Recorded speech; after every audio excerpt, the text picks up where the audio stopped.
I'm open to. I already have an affection for these movies, and I was aware of that going in. If I was ever going to change my mind on whether they're bad or good, it was going to be now. No, I got to the end, and I realized these are very, very bad movies that I love deeply. Yeah, interesting. Okay. How do you feel, Shandy? I think for me, it's mostly that the story is like bad and pretty harmful and has a lot of things that, you know, raise eyebrows and maybe are not great. The movies themselves, I think, you know, besides for the talking wolves, which is kind of hilarious, they're pretty well made. Like, they're beautiful, and, you know, a lot of it's really fun, which is where the love-hate relationship comes in. But it's really just like some of the content where you're like, that's not healthy. What is this saying to women and girls? Like, it's that I find to be so bad. But then the movies themselves are fun. And I was also surprised because I also watched part 1 and 2 back to back, which I watched them all originally when they came out in the theaters. I was one of those confused people of like, I hate this, but I'm also going to see it on the opening night. Do you like the books? I have the box set. But the books are like, the writing is not great. I will say 50 Shades of Grey the writing is like so much worse. Okay. So at least Stephanie Meyer has that going, but it's still not, you know, but they're page turners. Yeah. And it's that same internal confusion where you're like, this like romance novel type stuff is really harmful for women, but I also can't put it down. Well, let me ask you a question. When I had never seen these before, obviously, and when I was watching them, for me, it's been, and I mean this genuinely, it's been extremely interesting to hear both Martha's opinions on this and yours so far about not mine. About what I'm about to say. It doesn't really apply to you. No offense. About women's perspective on how they depict women and all that kind of stuff. And what's interesting to me is when I'm watching these movies, and I don't know if it's because I'm a man or if it's because they're bad, is that they're so detached from reality, and they're so, even though they're capably made, they're so juvenile and puerile in their dialogue that it was hard for me to even take away any kind of actual message about like subjugation and dominance and all that, and I think if it was like a better movie, that message is so much clearer. So it's interesting. I would say that Bella's a perfect woman for a Mormon man. Okay, fair enough. But do you know what I mean, Shandy? Like it for a more literate movie, when the messages are so much clearer, and you're like, holy shit, this is really bad about the roles of men and women, and because these are made in such a stupid way, it was hard for me to like look at it in a serious way and be like, oh, these are sending girls a bad message, because they're just so goofy. Yeah, but think about who's watching them, Henry. Like the movies are made for young girls, and like young girls are going to take shitty messages from these movies. That's my question for Shandy. Okay. Are young girls taking those? Are they getting that much out of it, that deep a message through it, or are they just watching a fantasy romance of a man and a woman? And how old were you when you got into them? All right. Well, I guess 10 years ago, late 20s. Yeah, it was actually like, so I got my hands on the first Twilight book. It was given to me, much like somebody might like hand over just like, I don't know, a hit of some drug to like get me hooked. So that's kind of how I imagine it happening. It worked. Right as I finished, and it worked. Yeah, I should never try drugs. Because, but it was right as I was finishing grad school. So I think it was like I had done all this serious stuff for a while, and then somebody was like, hey, try this.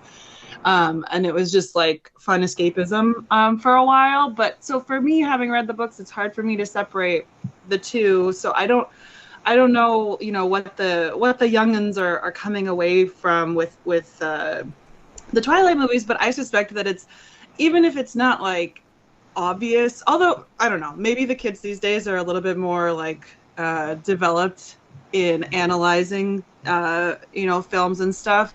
I and like think they media are, that they consume. but I don't know that they But- were 10 years ago when these were coming out. Oh no, 10 years ago, absolutely not. And I think the thing is, like, even if they're not coming away with this from this, like, thinking like, oh, this is what it means to be a woman, or this is, you know, like, if they're Yeah. not coming away with such explicit notions of like, you know, issues like how we see men and women in relationships and stuff, I think it's almost even worse though, because they're coming away, it's just like seeping into them through osmosis. Yeah, that's a good explanation, and that's why I asked, because I'm wondering if that's all of us as older projecting what we know about Stephanie Meyer and projecting what we know now about what we understand and feel about our culture now, rather than just as some silly book. You know, we know she's a Mormon, we know she's a terrible writer, we know all that. But because it's so poorly delivered, it's not a good, speaking of drugs, it's a poorly delivered delivery system of a drug. So are girls really coming out? Like, I could picture a teenage girl just watching this movie and just being, oh, that was beautiful and romantic and whatever, and not thinking anything there's damaging about that. But, you know, is it ultimately damaging? But you know, it's not to get romantic. It's not fucking romantic at all. I don't think it is either, but you're a 30-something-year-old man, and I'm a 40-something-year-old guy. But it's the kind of shit I would maybe have. I wouldn't have. I was a cynical fucking shitheel as a kid. But like other teenagers would buy into that, you know? Like, I know a lot of teens. I went to rehab a couple years ago, and I was with like a bunch of younger people that were like in their early 20s, and a lot of them were super into the Harley Quinn Joker relationship in Suicide Squad. They really bought into that, and they were like, that's what relationships should be like. We are just like endlessly loyal to each other and nobody else, and we're like mischief makers, and we live in our own little world. And it's a very explicit relationship that's very obviously a woman being totally dominant. I mean, that's the, but it was like a really common thing, and it was more women that were into it than dudes. And so I think Twilight could have been the same thing just 10 years earlier, and it's presented as more okay, so it's even more damaging. Right, and I think that's the big thing with Twilight, is I think that teen girls definitely do come away from it thinking like, oh, this is so romantic, and it's the same thing that a lot of women came away from 50 Shades of Grey thinking, and it's because we're fed these narratives from birth. You know, it's not like Stephanie Meyer didn't actually like invent anything new. Like, sure, she brought, you know, her own world and elements and like created the story, but like the main framework is there and has been there for a long time, and that's just what that's what we're given as girls and women growing up, which is then this like self-perpetuating cycle of then that's sort of like what we seek out, but it's like that's the culture overall. So yeah, it's harmful, it's also fun, it's very confusing. Great. I don't know how to feel about it. all right. Thank you for, all right. Let's get into it. The first Twilight Breaking Dawn film comes to us in November 18th, 2011. Over a year after the last one. It's the longest break between Twilight movies at like a year and a couple months. Wow. Yeah. We got Melissa Rosenberg back to write, of course, but we have a new director, this fella, Bill Condon, who is sort of like a classy Brit guy who occasionally does like slacker movies. I don't know. He seems to be a paycheck director with dreams of sort of award stuff. I like Bill Condon, actually. I kind of think, he's workmanlike, but I kind of think he's like a talented Hollywood director. He got to start doing a lot of schlock in the 90s TV movies, and then his first big opportunity as a feature director was Candyman 2, Farewell to the Flesh. All right? And I enjoy that movie a lot. Okay. And then he followed that up with an indie, Gods and Monsters, with Ian McKellen playing James Whale, the director of Frankenstein. That's a really great film. Yeah, unseen by me, amazingly. I remember that was a big deal when it came out. Yeah. Yeah. So that got him into Oscar conversations. And then he did Kinsey with Ray Fiennes, which I think is a good movie. And That's not Ray Fiennes. That's Liam Neeson. it doesn't matter. They're the same person. And then, you know, Liam Neeson is just Ray Fiennes, but, you know, doesn't like black people, I guess. Dreamgirls was next after Kinsey, and that was like his biggest movie ever. That's probably the peak of his career. Do you like Dreamgirls? What a big movie. Oscars. Did it win Best Picture? Not quite, but it was nominated for sure. I avoided Dreamgirls like the fucking plague. I had no interest. And I had a lot of people telling me, how could you not want to watch Dreamgirls? It's Eddie Murphy giving a dramatic performance. I don't have any fucking desire to see that movie. I feel like you see Dreamgirls once, right? Everybody sees Dreamgirls once. It's got I'm Telling You. You know, Jennifer Hudson sings I'm Telling You for the last time. Shandy, Dreamgirls, anything? I don't think I've even heard of it. Okay, great. All right, so he takes a break from movies after... Derailing on stop 3. Jesus. All right, so whatever. He doesn't do much after that. As he sort of takes a victory lap, he has a Jonas Brothers music video I see on his resume, and a pilot episode of The Big C with Laura Linney. But then he does this Twilight movie and the sequel, and he must have gotten paid so much money for these. Yeah, he wasn't. They went out to 3 different directors, all of whom had been nominated for Oscars by this point, because they wanted an Oscar director for the Breaking Dawn movies. I don't know why. They're the worst fucking movies. I mean, they would, and they couldn't have been good. Like, this must have been the worst. Is this the worst book of the 4? Oh, probably. It's gotta be. No. Hard to say. New Moon's my favorite movie. Is that not a good book?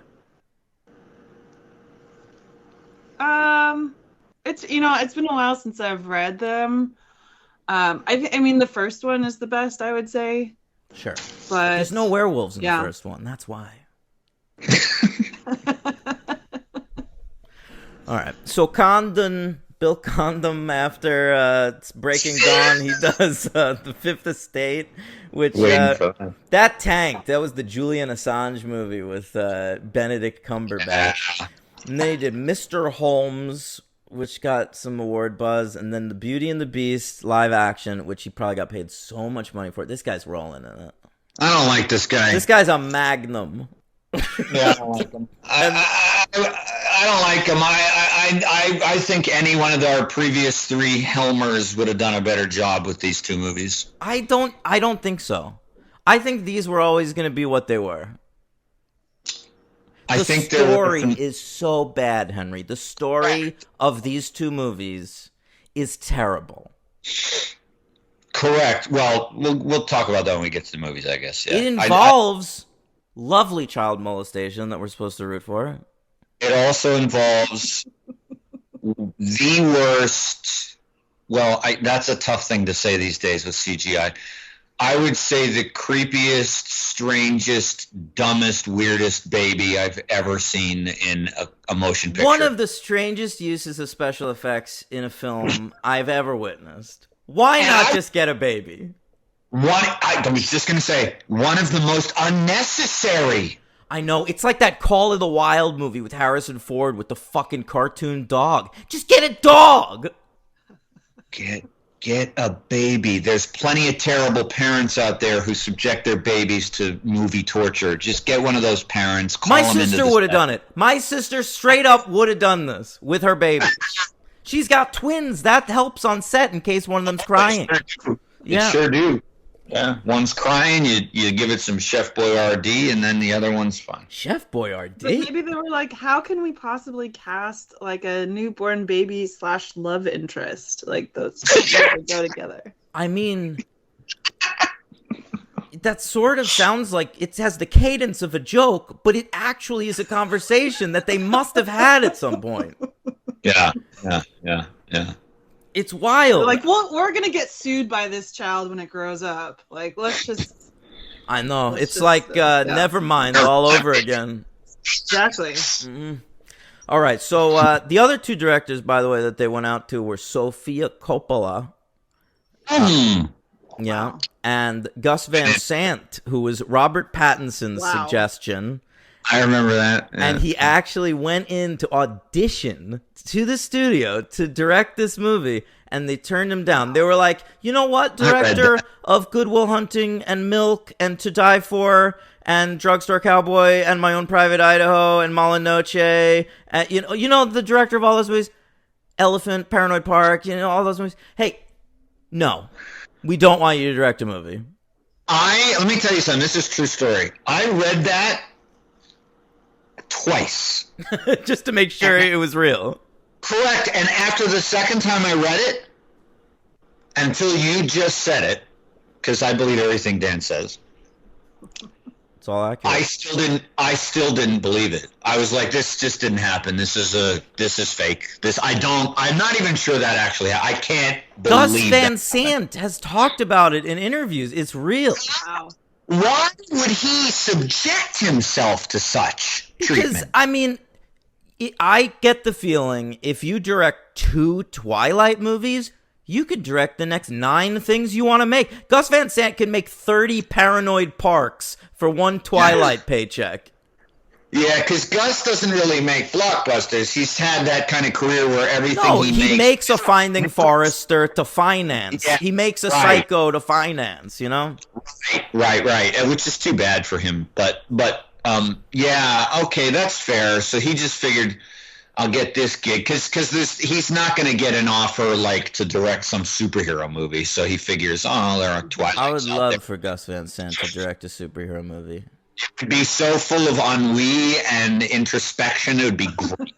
I would love to watch a movie that takes place at Spider-Man's high school. That was just a school shootings going on and Spider-Man's wandering around trying to figure it out. I do feel like it's a huge missed opportunity that they didn't have him direct the movie because they have the crazy teen fandom that they're going to bring in, but they could have pulled in a whole new audience with that. I feel like my husband would have maybe even watched the movie with me if he had known that it was directed by Gus Van Sant. So that's a really I might have watched the movie. And Gus is missed market. King Pacific Northwest, man. He's perfect for Forks. Yeah. Henry, would you mind lowering your mic just a tad? I wouldn't mind it. Thank you, I would, brother.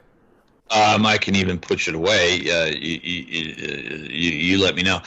We are going to be getting to some theme songs, right? Or are we? I think we should get into them right about now. How do you feel about that? I feel that that would be fine. Okay. Well, I'll tell you, the award bros are about to check in on all the awards that this Twilight Breaking Dawn Part 1 was nominated for. So many awards. So many, honestly, still. So let's start with the Kids' Choice Awards, the Nickelodeon Kids' Choice Awards, Henry. All right, let's do it. It's the Kids' Choice Awards. It's KCA to you, but it's the kids making the choice, yeah. KCAs, that's right. Kristen Stewart won Best Actress. Taylor Lautner, Best Butt Kicker. Okay, they went 2 for 2 at the KCAs. Fuck that. How about the MTV Awards? You got that theme queued up? Yeah. I want my MTV. Great. I'll tell you, MTV is starting to back off of the Twilight phenomenon a bit. I've got to tell you. Uh-oh. In past years, Shandy, we have had reams of MTV nominations for Twilight movies. Reams. I'm telling you. This year, only 2. Granted, it won both awards, and one of those was Best Movie. But still, we're backing off a tad. The other award was Best Kiss, of course. Yeah. I guess Which it was kiss? that first kiss when he was like, "Let's kiss before I impregnate you." I don't know. Anyway, Teen Choice Awards. They're still into it. They're still really into it. It's the teen choice award. You still haven't updated that theme. Yeah, that's my fault. I was actually gonna do one on the fly right now, but I'm too chicken, so I'll have we to. have to wait till we're alone. That's funny. Yeah. Oh, Dan wants to make sure. Yeah. All right. Best actress in a romance. All right. So Teen Choice Awards, they want to give as many awards as possible, Shandy. So they cut the awards really tight. So it's like by genre, very specifically, and then by gender, very specifically. So actress in a romance, Kristen Stewart, no problem. Female scene stealer. Okay? Nikki Reed and Ashley Greene were both nominated. Ashley Greene took home the surfboard. All right? It all what? That is what they take home. It also won Best Romance. Yeah, Best Romance. It was nominated for Best Sci-Fi Fantasy, but it lost the Hunger Games, which is an interesting wrinkle. Now we got the Hunger Games involved. And we've got Lautner and Robert Pattinson both lost to Josh Hutcherson, Best Actor Sci-Fi. Oh, yeah. Stewart lost to Jennifer Lawrence. Amazing. Pattinson lost Best Romance Actor to Zac Efron for a film called The Lucky One that I've never heard of. What? Oh. Do you know what that is, Shandy? No idea. No idea. I think it might be Nicholas Sparks' situation, the Notebook guy.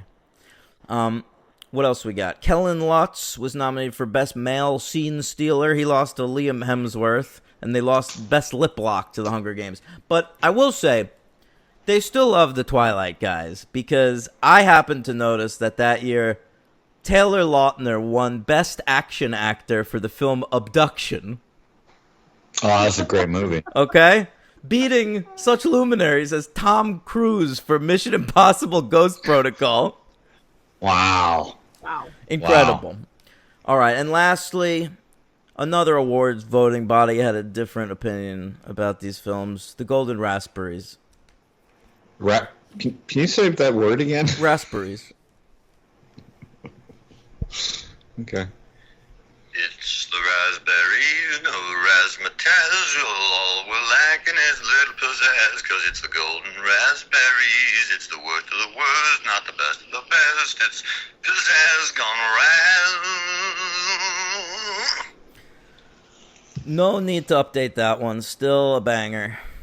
Yeah, thanks, man. No problem. So the Razzies did an interesting thing this year where they apparently really hated the movie Jack and Jill with Adam Sandler playing a man and a woman, siblings. Fair. Yeah. Not fair. I recently watched this film for the first time and loved it. Okay? Yeah. I mean, to be fair, I've never watched it, but I never will. That's don't have to be fair. I thought I would never watch it, and then there I was watching it and enjoying it. I don't know if it'll ever happen again, but for one magical day it did. And ladies and gentlemen, cinematic masochist Daniel Ehrenberg. Hey, whatever. So they gave Jack and Jill every award that year. It won everything. So, Twilight came out pretty unscathed. It was nominated for picture. Lautner was nominated for actor, lost to Sandman. Stewart was nominated for Worst Actress. They gave that as well to Adam Sandler, of course, because he's a man and a woman in that film. Hilarious. Right. And Screen Couple. They even gave Jack and Jill Worst Franchise Film because they said it was a sequel to Glenn and Glenda. That was a hilarious joke by the Raspberry organization. I generally like the Raspberries' sense of humor. I have to say, I think they're generally pretty funny. I gotta say, I don't. I do not find them funny. I'll admit it. I know it might not be the hip thing to say, but sometimes their sense of humor is on point. Not always, but sometimes it is. You know what's really not a hip thing to say? This might not be a hip thing to say. Well, I like you. I'm just authentic. I don't worry about, the current trends of what Twitter thinks is cool and hip. I haven't been on Twitter in 2 years. I'm just figuring out that these awards are for bad awards. Oh, so sorry, I failed to explain now that. I'm on board. The Raspberries, they give awards to bad movies. That, I think, is a funny idea in theory. But their jokes, like, worst actress, Adam Sandler. Ugh, I hate that shit. But they're doing that because it's so fucking terrible, don't you think? Maybe I've just grown defensive of Jack and Jill. I don't know. I think maybe that's what's going on here. It's possible. I think I love Adam Sandler. I think I loved Adam Sandler as a kid, and then I hated Adam Sandler as an adult. I've done the full 360, and I love him again. I feel the same way about hot dogs, but I'm not going to go. Listen, I think there was never a point in my life when I liked Adam Sandler. So, well, that's me fine. Either. But is there anything like that you liked as a kid and then grew more tolerant of as an adult? Like you grow, like at a certain point, you're like, I'm too old for this shit. Hot dogs? I always liked them. Loved them as a kid, thought they were disgusting as like an adolescent 20-something, and now in my 30s, I'm like, dude. Were you just thinking? Great. Were you thinking too hard about what is inside of them and stuff? Probably. Yeah. Probably. And being a little snobby about my food. Now it's just like, yeah. I guess I don't order a hot dog at a restaurant though. Like if I'm at a baseball game or a hockey game, I eat a hot dog.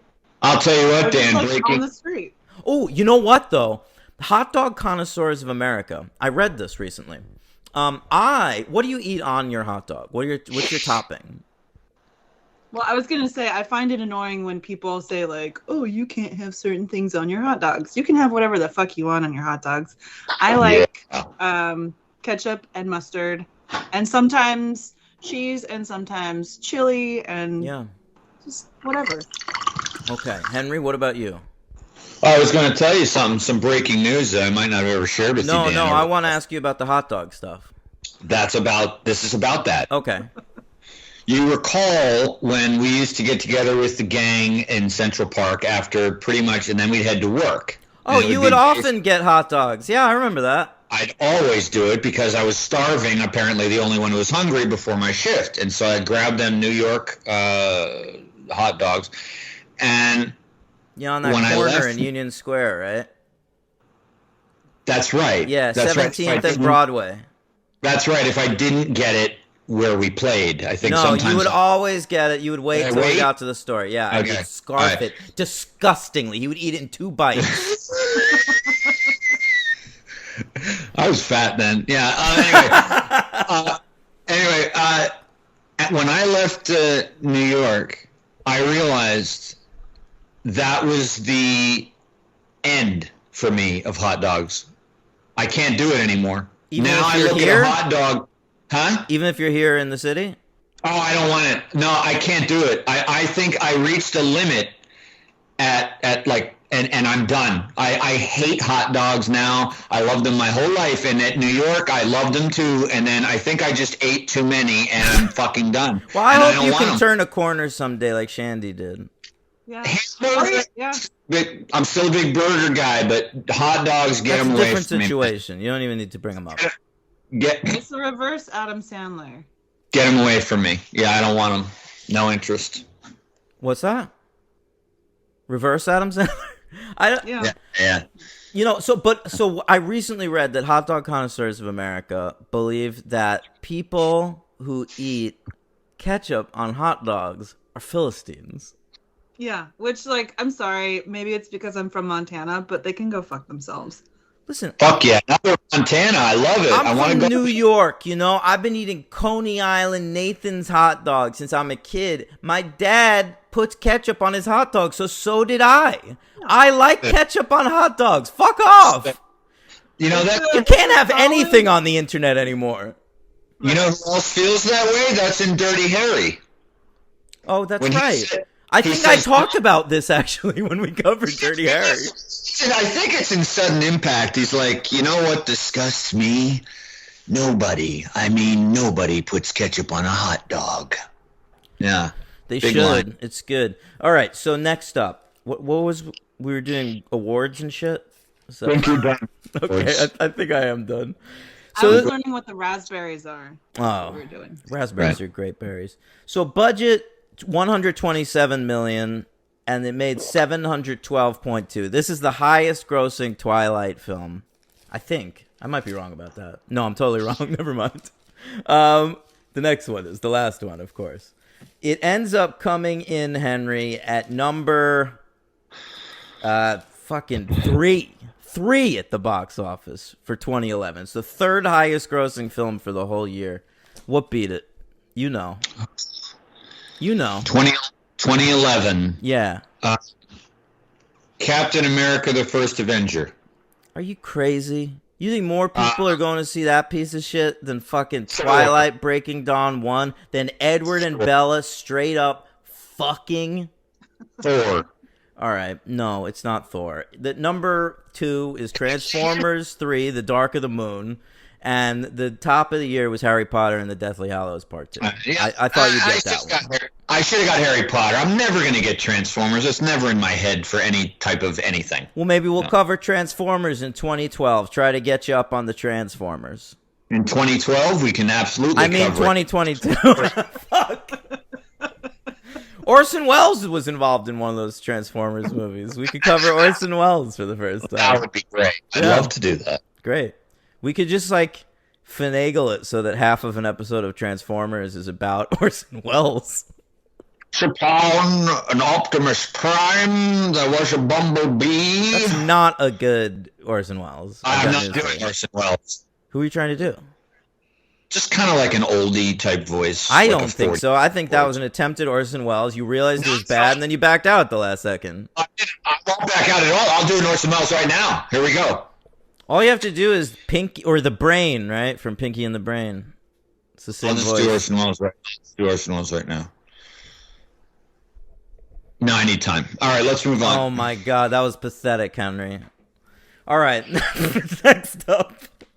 Let's talk about the movie, Breaking Dawn Part 1. Let's get into it. So, almost nothing happens in this movie. Almost nothing at all. It is 2 hours long. It opens with Bella and Edward getting married, which they said they were going to do at the end of the last movie, but we needed to see it. So that's the first half hour, just straight up. We get a half hour of that. Then they go on their honeymoon. We follow them there, no problem. They fuck once, break the bed, missionary. By the way, you're not breaking the bed doing missionary. Sorry. It's entirely possible. I guess they have like powers or whatever. But no, but if it's a weak bed, or you're holding the girl's holding the. Did that look like a weak bed to you? It did not, but you're crazy. They're any position can break a bed. They're on the Isle Esme. I didn't know that the Cullens had their own island. Why aren't they living there all the time? I know. They're very rich. We had this discussion. Why are they living anywhere where there's people? It makes no sense. But, I mean, this is even crazier. They own an island. Like, their biggest problem is keeping themselves secret from society. And they own an island. Yeah. What the fuck? He can open a resort on that island, like a White Lotus-style resort, and like just have like rich people come to the island. They'll wait on them. They never see anyone more than once because they're all tourists, so they never have to age. It's like a perfect fucking setup for the Cullens. They're idiots. Oh, I see what you're saying, because they could actually bring in revenue too. They can bring in revenue from this island and stay there forever. Yeah, I'd go there. That's right. I think at this point they've amassed so much wealth that they don't really need to like make more.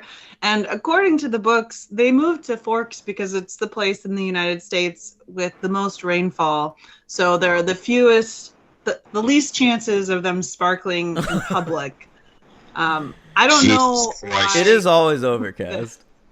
But it's also seems like the highest concentration of werewolves. So why would they want to do that? That's a great fucking point. Why are they moving to werewolf territory? Yeah. Because they have a treaty. I'll that, tell you why. Because when she wrote that first book, she didn't know there'd be werewolves. I'm telling you. Right. They should have moved to New York City. Why are they living as nomads? Why don't they move to the island that they own? I agree, but if they moved to New York, they could blend in. Nobody cares about anybody, and they could live on subway rats. That's and another great werewolves. point. A city. Just move to a city. Yeah, they could go to Central Park and feed off the They don't need to feed on like the wildlife in the city. I'm sure they can make a deal with like a meat packing plant and get like leftovers. That's what fucking Angel used to do on Buffy. Yeah, just go to 11th Avenue and 14th Street, and you just hang out around that area. You're right. Yeah. These guys, I'm telling you, the Cullens are incredibly stupid. They're deeply not using stupid. their brain. All right, so they fuck once. She gets pregnant, and then she goes back to the Cullens and has the kid. Then wakes up and her eyes are red. That's the whole movie. That's literally everything that happens in the movie. It's a long tantric orgasm for her to. It's 4 movies to get her to change. Yeah, It's all I was waiting for. I was like, again, I didn't know. The first time I watched this, I don't remember knowing that she would become a vampire. No, I didn't either. I'm saying, but once you get going in the movies, you're like, all right, I think this is going to happen. When is this going to happen? And what then if she chooses Jacob? She was. I'm going to tell you, as a first-time viewer, full disclosure, I never ever thought that was going to happen. I think it's the writing. I never thought she was going to choose this kid. It was just not in the cards. Because I don't think she had sequel ideas. I don't think she knew about werewolves. I don't think she knew Jacob was going to be a love interest. It's all bullshit. It's a one movie. It's a one book idea that she spun off into a franchise. And she did a decent enough job of it or whatever. Like, it certainly tells a story in the allotted time. But like, she definitely, none of this shit was planned.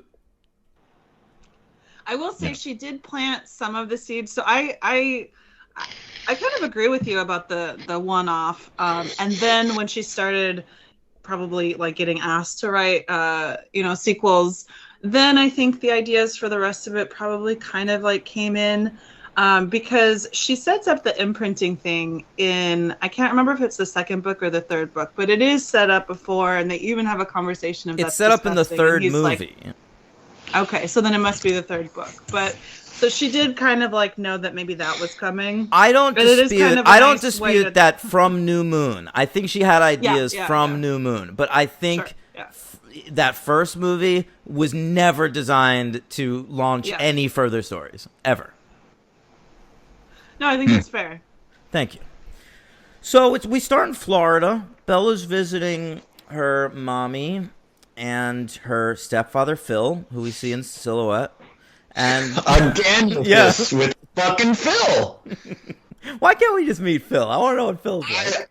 He seems like a great guy. Her mom's psyched and happy all the time. But why isn't he at the wedding? Is he not at the wedding? I didn't see him there. I mean, the whole reason that her mom had to move was because Phil's a baseball player who has to travel around and play games and stuff. So maybe he's not a big baseball game. He could be on the road. Oh, that's a good point. And it also explains Bella. She's used to being a nomad. That's why she's comfortable with the Cullens. You know what? You know who else is at the? You know who is at the wedding? The same person who was at the diner in the very first movie. Who? Stephanie Meyer. Oh, so you noticed her? I didn't notice her. It's like I forgot to mention the first movie. She's at the diner, and they call her Stephanie. And then in the wedding, she's the one wearing the Mormon dress when they give her one full screenshot. Yeah. Oh, I didn't notice that. That's fascinating. How'd she look? Yeah. She's a pretty lady. Oh yeah, great. I'm glad to hear it. Very rich. Yeah, she's very rich. So fucking rich. Not great. Dress. Listen, she's a Mormon. We can't judge her fashion. I'm not. If she shows too much skin, she gets sent to outer darkness. She's a very pretty woman. Yes, she's very nice. All right. Think about Well, how much tithing though just went to LDS from How much? How much- what do you call it? what Latter Day like a Saints. tithe? Latter Day Saints. That took me Yeah. a second. Yeah. I was thinking lowest common denominator in my head, but, which kind of works. Anyway, Bella tells her mom that she's gonna get married. Keep in mind, Bella is 18 and graduated from high school a couple of months ago. So naturally, the reaction from her mom is she is very excited and happy about her daughter's impending nuptials. Yeah. Apparently there were no college plans in place. None at all. They never even discussed it. I think it comes up in the books, but yeah. No, didn't. No, yes, they did. They did. Alaska. English program. You're totally Program. right. She talked about Program. going to school in fucking Alaska. That's Right. so stupid. All right. Scylla. Let's see. There's a lot going on at the beginning of this movie. Edward, he gets a little backstory. They develop a lot of backstory in these last two movies for no reason, because we're about to be done with this franchise. Right. But we learned that he was once a vigilante who murdered rapists. This series is so obsessed with rape. And yet at the same time, it itself is so rapey. It's true. Yeah. Oh my god. So tell us how it's obsessed with rape. When does You rape just come? see, I gave a whole presentation on rape in Twilight, and it just like comes up time and again. I mean, you can go back to the very beginning, like even like Jacob when he kisses Bella. I think it's in the second one. It's like it's almost like reading a rape scene, although they're just kissing, but like, you know, you can imagine for a Mormon then kissing, like, you know, you can, there's some symbolism there. Yeah. But like, so the thing with Edward, that he was this, you know, he did kill people at one point in his vampire life, but only the rapist. They There's another deserve to die. storyline, right? Rosalie, I don't think this makes it to the movies, but Rosalie was gang raped by her fiance. No, that and did his come up friend. in the that's fucking in there. movies. I forgot about that. Yeah, Nikki That's in Reed's there. character. He was. Yeah. That's right. What did she call that dude? I was obsessed with that story. Yeah, that's Boardwalk Empire has a half face. Yeah. But do you remember how that dude was like introduced, Henry? Oh yeah, the most finest bachelor in something like that. The most The dude eligible. who raped her, they introduced as like the most gentlemanly bachelor in all of England or something. It was great. Anyway, what happens Yeah. next in terms of rape? Even this is out of order, but just as it's like coming back to me. In the is it the first book when Bella gets abducted? By the motorcycle Um, gang? Yeah, like James or something. That whole Oh yeah.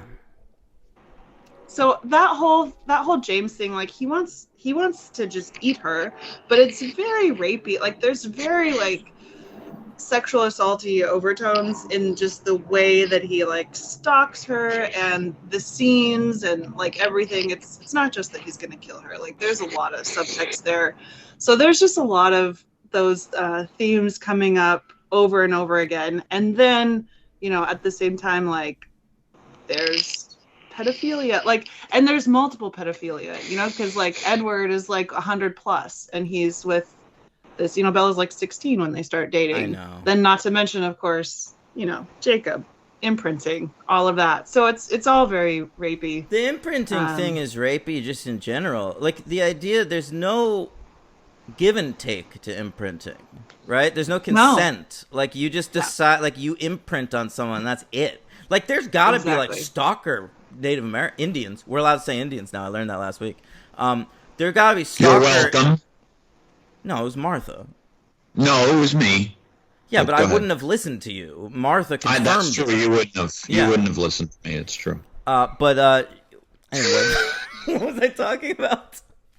Fucking lost my train of thought. Imprinting, because this is good. It came up. Oh, this I week was because- saying there must be a lot of stalkers from this Native American tribe, you know, like Right. that are just like see a woman on the street. They're like, oh my God, look at her. and then imprint on her. And then, like, that's it for the rest of that woman's life. Yeah. Yeah, I mean, especially with Renesmee, like, she literally, there wasn't a day in her life when she didn't have this stalker. And the idea, like, the way that it's sold to us is that, like, oh, but that person is, like, everything for her and would be anything that she needs. And so it's great, but, like, that's not actually how relationships work. Like, you can be the best person in the entire world, and maybe your love interest, like, is still just, like, not into you. Yeah. Yeah, exactly. Like, you could be perfect for each other on paper, which, by the way, Jacob and Renesmee are not perfect for each other on paper, as one is an adult man and one is a baby. But also, like, shouldn't Renesmee get to, like, choose her own life? Also, they at one point say that kid vampires like this is in Breaking Dawn Part 2, but they say that they become grown at 7. Right. You're telling me Jacob's not going to be trying to fuck this babe at 7? He's not going to be able to stop himself. He's imprinted on her. It's his perfect woman. It's his love for life. And now she has a grown woman's body. He's going to molest her 100%.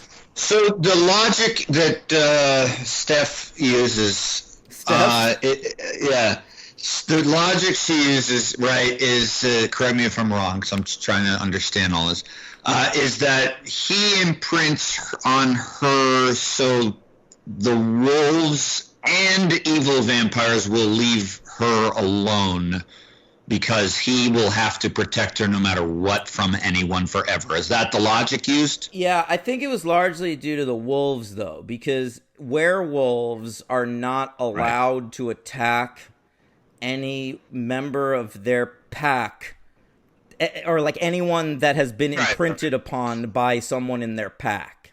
So Jacob, quick thinking, is like, instead of, you know, taking this baby, running away, like protecting her from the wolves, who I could probably convince not to kill them because they're my friends, I'll instead imprint myself upon this baby for life.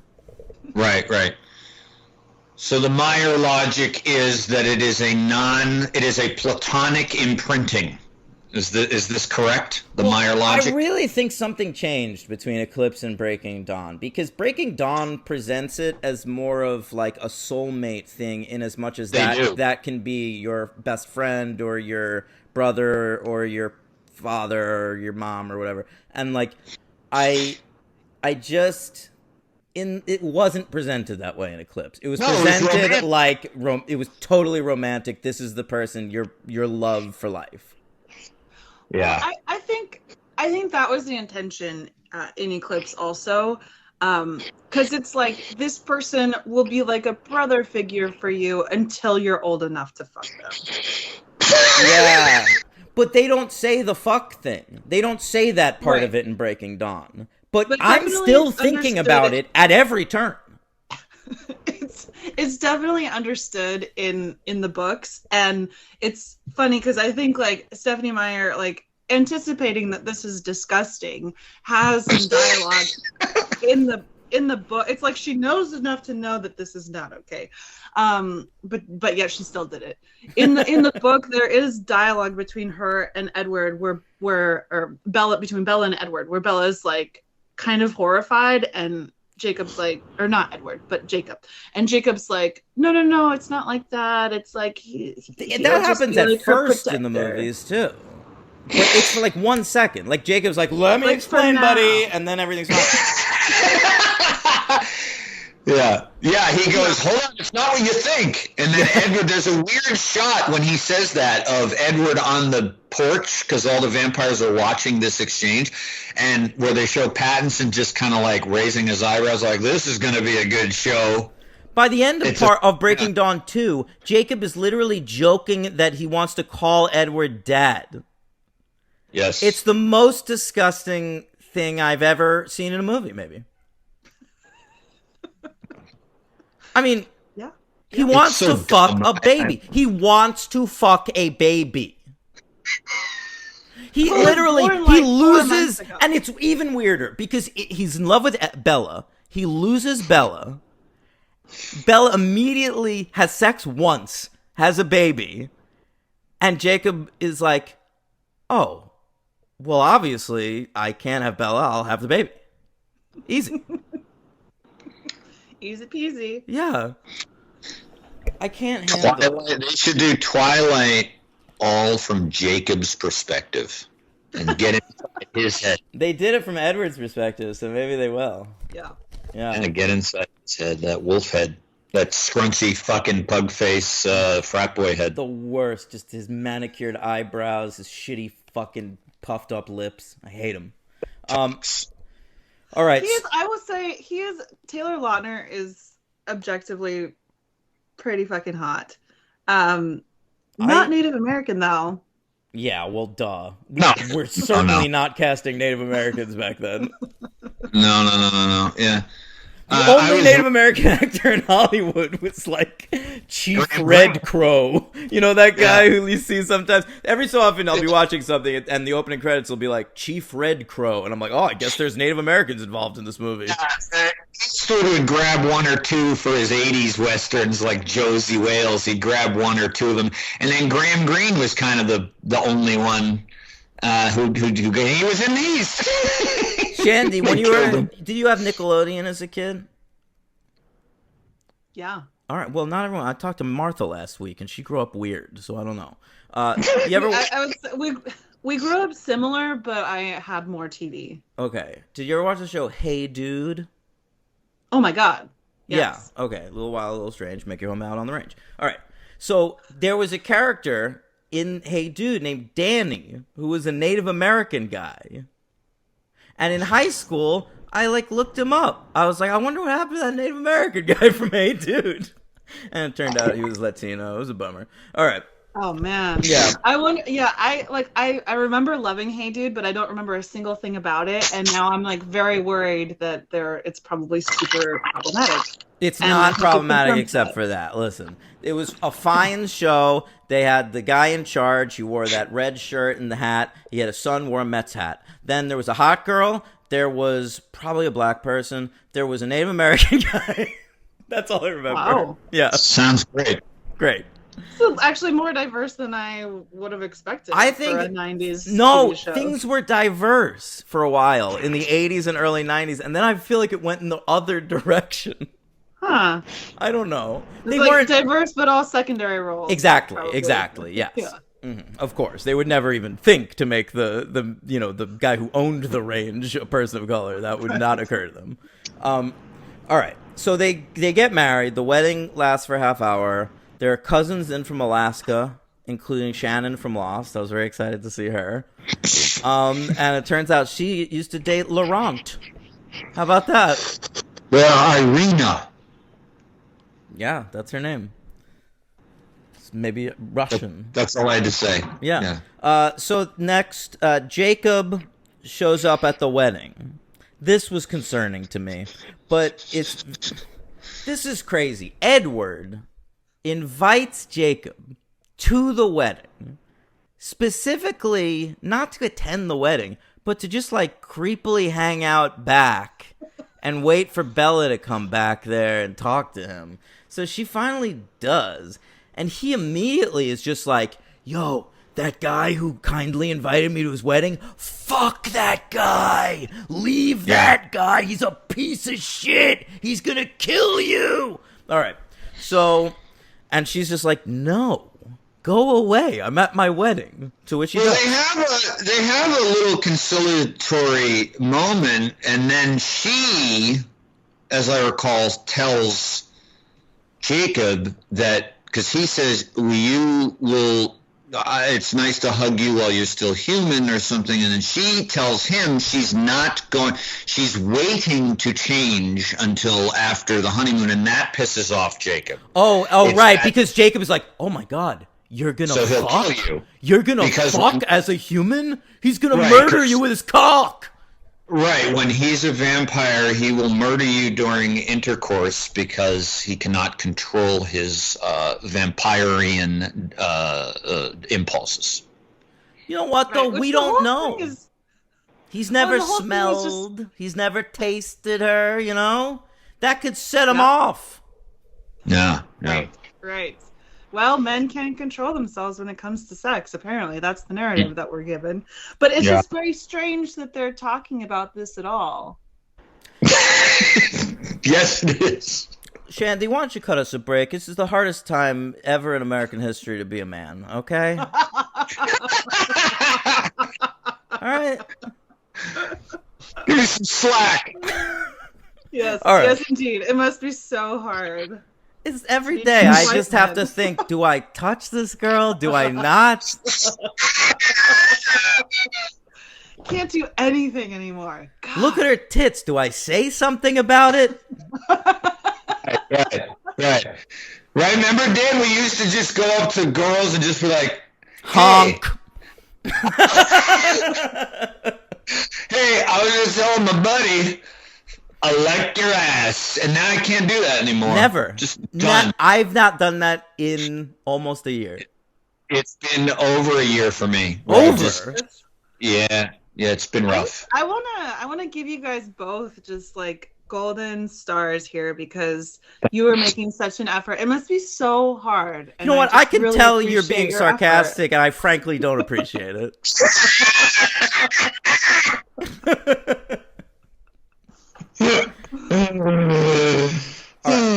So they go to, well, first they go to Rio. I was interested in that because that's where Edward was hiding out in a couple movies ago. He loves Rio.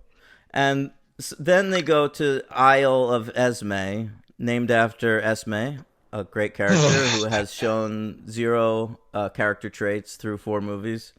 We get to see her a little bit more. That was a criticism of mine in the first movie, I believe. We do get Reezer a little bit more in these. Her biggest moment in any of the movies is when she reacts to Carlisle's death, and then his death is undone. I had big problems with that. Yeah, all right. Big problem. That knocked my rating down. Oh, I'm so sorry, Henry. Okay. So they have their missionary sex and break the bed. The next day, she's got bruises. Edward apologizes for them like a real fucking simp. He should be owning those bruises. When I bruise a girl, the next day I'm like, look at that bruise. Check that out. I did that. Yeah. Well, you need help. What are you talking about? You don't do that? Shandy, when your husband bruises you post-coitus, are you ever like, look at that, honey, you did that? That thumbprint, that's your thumb. You don't have to. Yeah. This is one of my notes on this is actually bruises equals passion equals domestic violence. Oh, she went a different way with it, and it kind of makes me look bad. You know. Well, these are my legit thoughts on Twilight. Also, though, I just finished watching Maid, which I don't know if you guys have seen, but it's excellent. Oh, no, but with Andy McDowell's daughter. Yeah, Margaret Qualley. Yeah, and Andy McDowell. Oh, right. Really? I don't believe in nepotism. That's honestly why I've been putting off watching that. It's very good. I know. Also takes place in like Western Washington. Oh. Yeah, I listened to Andy McDowell talk about it on NPR. It was delightful. Talking through those big teeth. I love Andy McDowell. She's great. Anyway, go ahead, Shandy. I mean, I think again we talked about it before, but like this whole like Edward thing, like I know it's sold to us as like he's a vampire, but the subtext here is that men just really can't control themselves, and he really can't control himself. And if you wake up with bruises all over your body, it just means he really loves you, not that he like beat you. It's fine. I know. From the mind of Stephanie Meyer, that scene. It really is. It's so her weird, warped Mormon perspective. So is she a sexual masochist or something, do you think? Because she's a Mormon? I mean, aren't they all? What do you mean, Jesus? I'm asking a legit question. I mean, from how you're talking about it, it seems like, is she acting out some sort of... I learned from Big Love that Mormon men aren't necessarily great to Mormon women. Well, no shit. But I mean, is this her? Why include that? What do you think's going through her head? I mean, I think it transcends Mormonism, honestly. Like, if you look at Mormonism in, like, the bigger context of patriarchal society, which affects all of us, like, again, like I was saying, these kinds of stories, like, this is what you find in romance novels. This is the narrative. Like, you don't have to be Mormon or part of some religious sect to write this, although, you know, that doesn't help anything. And, like, I think it gets back to the idea that, like, you know, men are one way, women are another way. Men are from Mars, if you will. Women are from Venus. We're totally different. Great book. Like, no. Mars way more habitable. So you guys made the wrong choice. But, you know, being like a true man is being like masculine, is being strong, is, you know, and being a true like woman, femininity is being weak and meek, and you know, men can control themselves sexually and women are there to put up the guardrails and like all of that kind of stuff. So I don't think that it necessarily helps that Stephenie Meyer is Mormon, but I don't think that it's dependent on that. Sure. I don't know if she... I didn't really mean to just focus on the Mormon. I meant I'm more obsessed her with her own Mormonism. personal- In my mind, she is other to me, and she's a weirdo, and I will keep bringing it up. I do think the religious stuff, like, I think it's worth talking about because...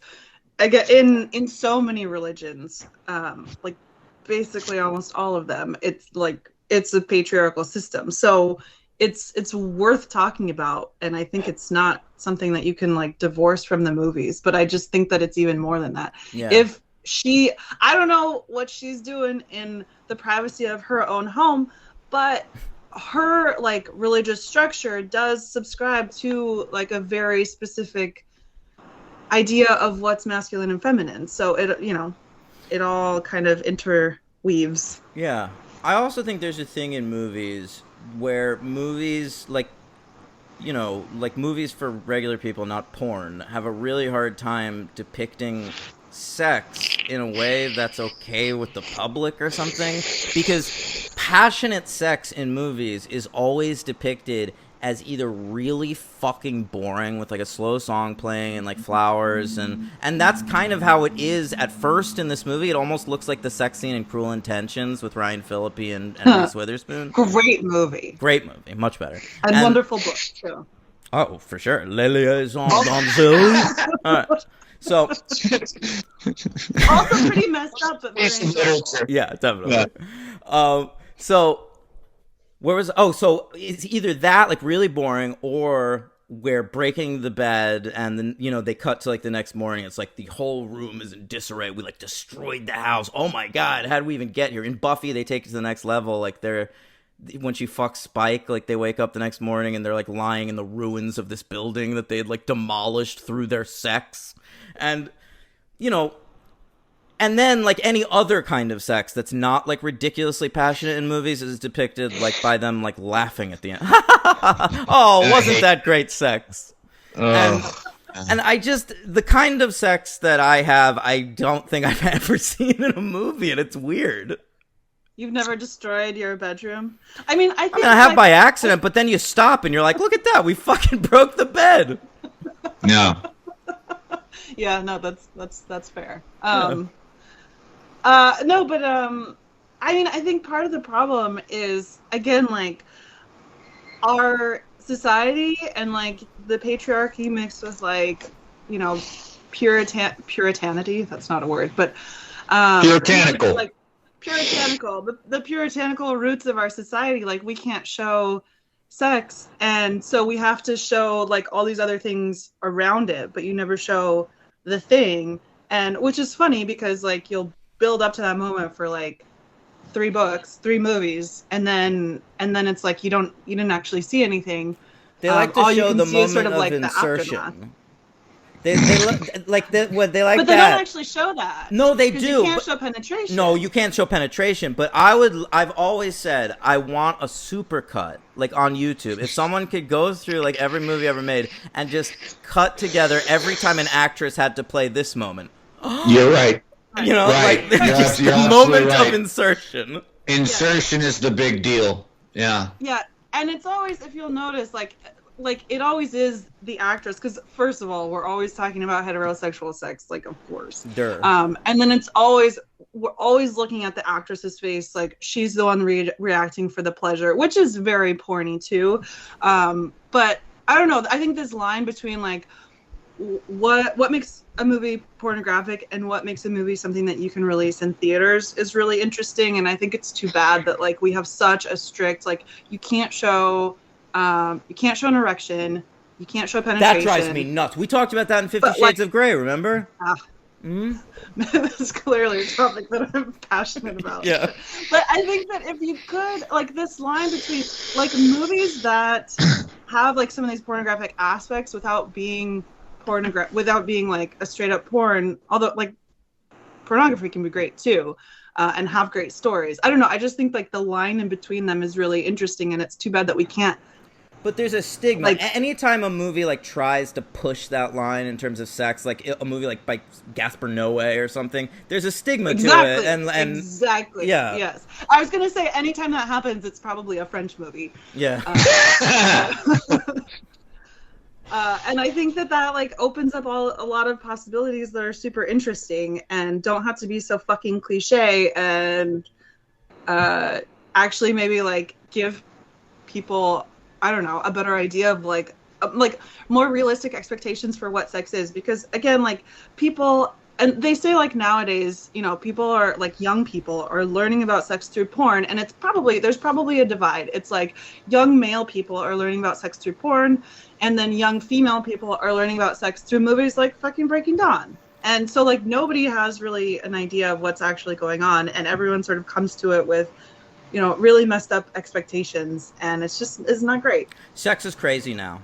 When I've had sex with women younger than me, they're nuts. I really think sex has changed over the years, and like, we don't even know how much because we're not fucking young kids, you know. But I think that these teenagers out there are fucking the shit out of each other, like crazy shit. But I think probably not in like necessarily. I mean, I hope for them that they're having good sex, but I kind of doubt it because I think it's just like reenacting stuff that they see on TV. I agree. Like, I'm not saying it's good. I think it's scary. Not what they actually want. Yeah. Like porn was not the way it is either. Like I watched porn. It wasn't accessible when I was a kid, but I watched it. Like I downloaded on LimeWire or whatever, and like, you know, you'd watch it. It was the same porn every time. Like the plots were the only thing that would change. It would be like a plot, and then like the setup, and then it's a blowjob, and then he eats her out for a little while, and then they fuck in 3 different positions, and then he comes on her face, and that's the end of the movie. All right? And now there's so much crazy shit. You know how much piss gets involved in porn now? It's all over the place. Which is why I would just say, like, everyone should be watching feminist porn. If you're gonna watch porn, like, you should pay for it. And it should be feminist porn. I will never pay for porn. And a whole new world can open. but why? Like, people are working, and they're working in like conditions that. I'm working and making nothing. Okay, so if I can watch something for free, I will. Just like, it doesn't even have to be that expensive, but I'll send you a link. What's that? I mean, I'll send you a link. It's basically like, you know, it can be the same as like a Pandora subscription, which is now making me sound like I'm 85. Pandora, I know. Is there like an ad and no ad service? Like, do you have ads sometimes in your porn? That would drive me insane. Just saying it's similar price point, but gotcha. So, you know, if you can, I was going to say, if you can pay for like a Pandora subscription, then you can pay for porn. But then I realized that probably nobody I got to know more about the plots. To Pandora, the plots are important to me. Feminist porn. Huh. Tons of different storylines. Like when you get into like more feminist spaces, it makes things a lot more interesting, I would argue. Because again, it's not just like they blowjob, cunnilingus, 3 positions. All right, send me a link. I'll pirate one of those porns, obviously, and if it's good, I'm open to paying. All right. That's the best I can do at this time. All right, so she's pregnant. She gets back to Forks, and tells people about it. Jacob immediately turns into a fucking dog and almost gets hit by a car like the loser he is. And then they have a telepathic wolf meeting, which was the hardest I laughed during this film. Yeah, that was bad. Although, I guess, it would have been, at that point, it almost would have been more refreshing to have their mouths move, because the CGI was already working so bad. Just sort of have them do some Narnia shit and have the wolves' jaws going up and down. Like I will give them Muppets. credit in that I know who's who now. Like I realized during this movie that one of the wolves was talking, and I was like, oh, that's Sam. So, Seth always stood out. I always knew which one was Seth. Yeah, the little one. Yeah. The Jewish one. Yeah, I know. I will say the Narnia comparison is a much better comparison, because really when I was watching that scene, what came to mind was Homeward Bound. The Incredible Journey. The Incredible Journey, but those were actually real animals, so. That's true. That's true. Shadow, Chance, and Sassy, if I remember correctly. That is right. Mm-hmm. God. So one thing that drove me nuts during this whole pregnant sequence is every time they refer to the fetus as a fetus, Nikki Reed pipes up insisting on calling it a baby. That was, for me, that's a sticking sore point for me in anything as a vehemently pro-choice person. And that shit was not veiled in any way. And that was just, there's no subtlety to that. And that was fucking ridiculous to me. I couldn't even, that was hard to get past. Hey, ladies, if you could have an abortion, do it. They're great. Tomorrow's the big day, too. One day, Tomorrow's you're pregnant. The next day, you're not. And that's a better situation to be in. Tomorrow's the day. Yeah. Can I just say, like, though, this trope of, I mean, it's like, it's not just Twilight, it's all over the place.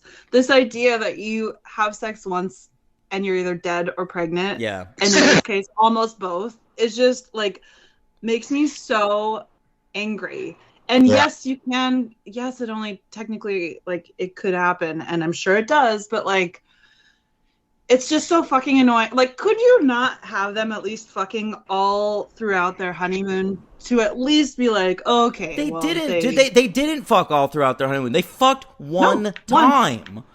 Once. Yeah. Once. And then they played chess. And she was supposed to be, like, almost having her period, too. So, like, I'm just, like, I don't know that much about, like, ovulation timing, but, like, I don't think that's the best. I don't know. Listeners who know more than me about this I can haven't tell really me if that thought was about her Bella's optimal period that much, but... Well, they talk about it. She was like, I'm late. Oh, that's right. I remember that. Right. So she sees... Yeah, so why are they going on their honeymoon at that point? Well, I mean, it does... Wait, but maybe sex is better for a vampire on the period.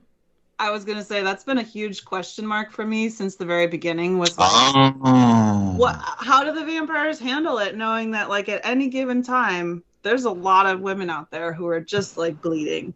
Maybe but Bella, who is trying to become a vampire and has been trying to convince Edward to turn her into one, planned the honeymoon around her period to make sure he'd go blood crazy and turn her into one. Ooh.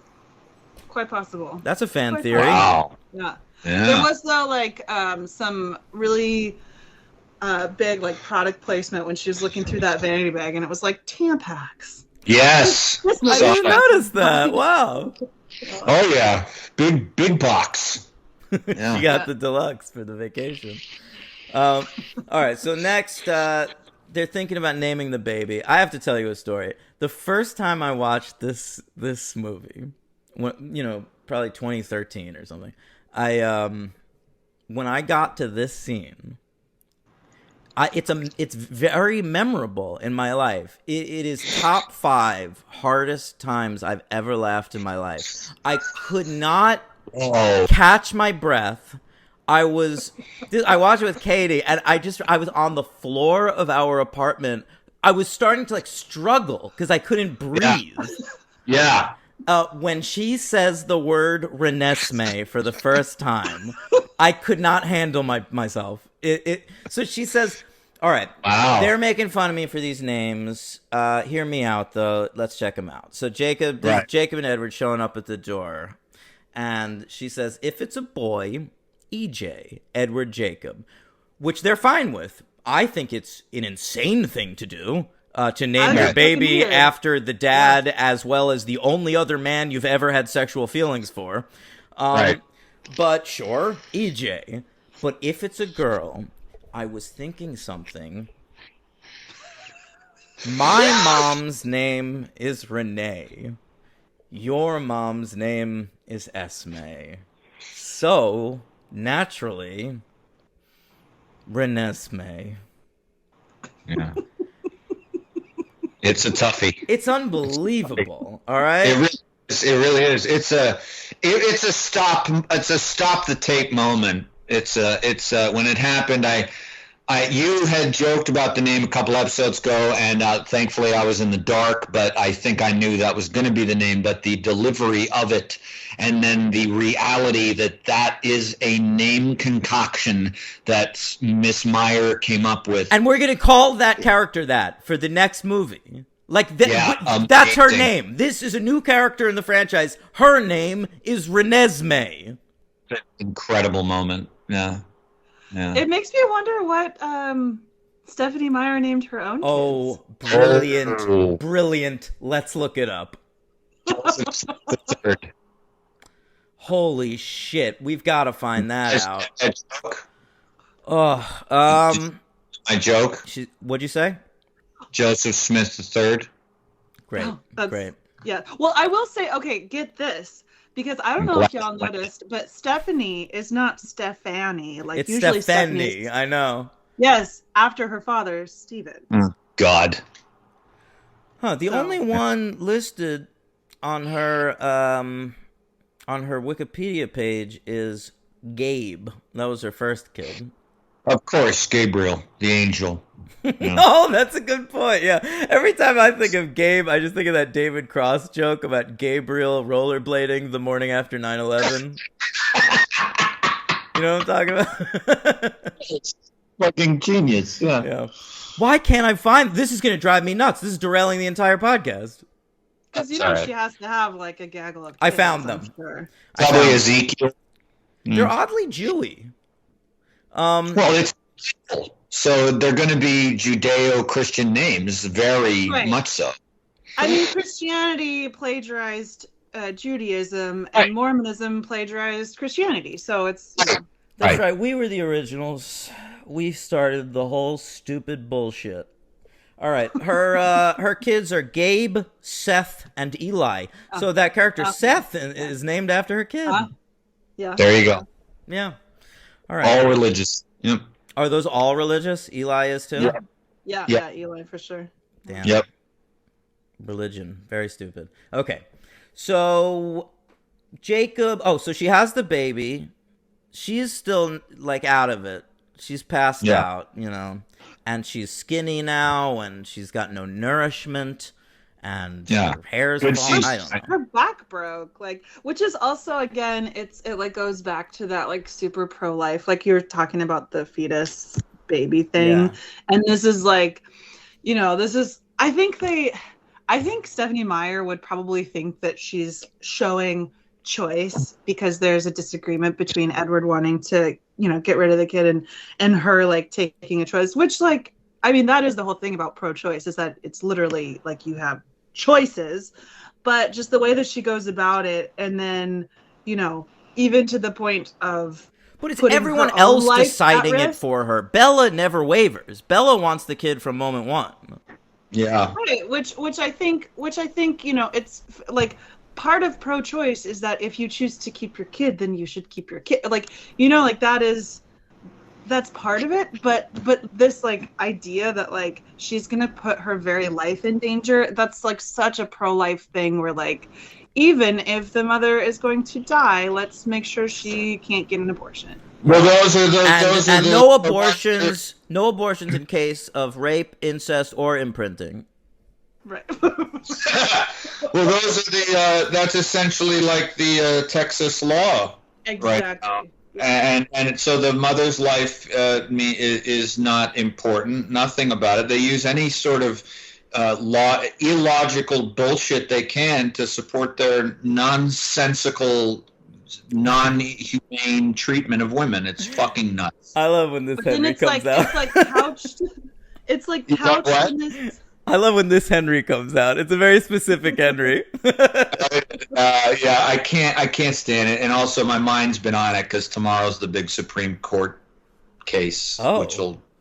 Yeah, that's what I meant before when I said it's the big day. They're going to hear it, and we could be in a lot of trouble. We are So- going to be in a lot of trouble. Well, women, both of us, Yeah. everyone. In this movie that it's like couched in this like pseudo, but it was her choice thing, which is like I find that to be like even more dangerous. So they Yes. show the baby to Jacob. I think it's a real. Is it a baby in this one, or does that start in the next one? The CGI baby. Well, that's a good question. I think when it's like a straight up newborn still covered in blood, it's a real Yeah, baby. I think it is a real baby. So, yeah, Jacob sees that baby and immediately decides to groom it. Literally, he wants to be its groom. And then Bella wakes up with the red eyes. I thought that was a cool ending, and I liked the aesthetic of the closing credits, frankly. And then we get a mid-credit sequence with Michael Sheen coming back being a little ham, which is fun. Yeah, he grew on me, by the way, Daniel. You'll be happy to know. Glad to hear it.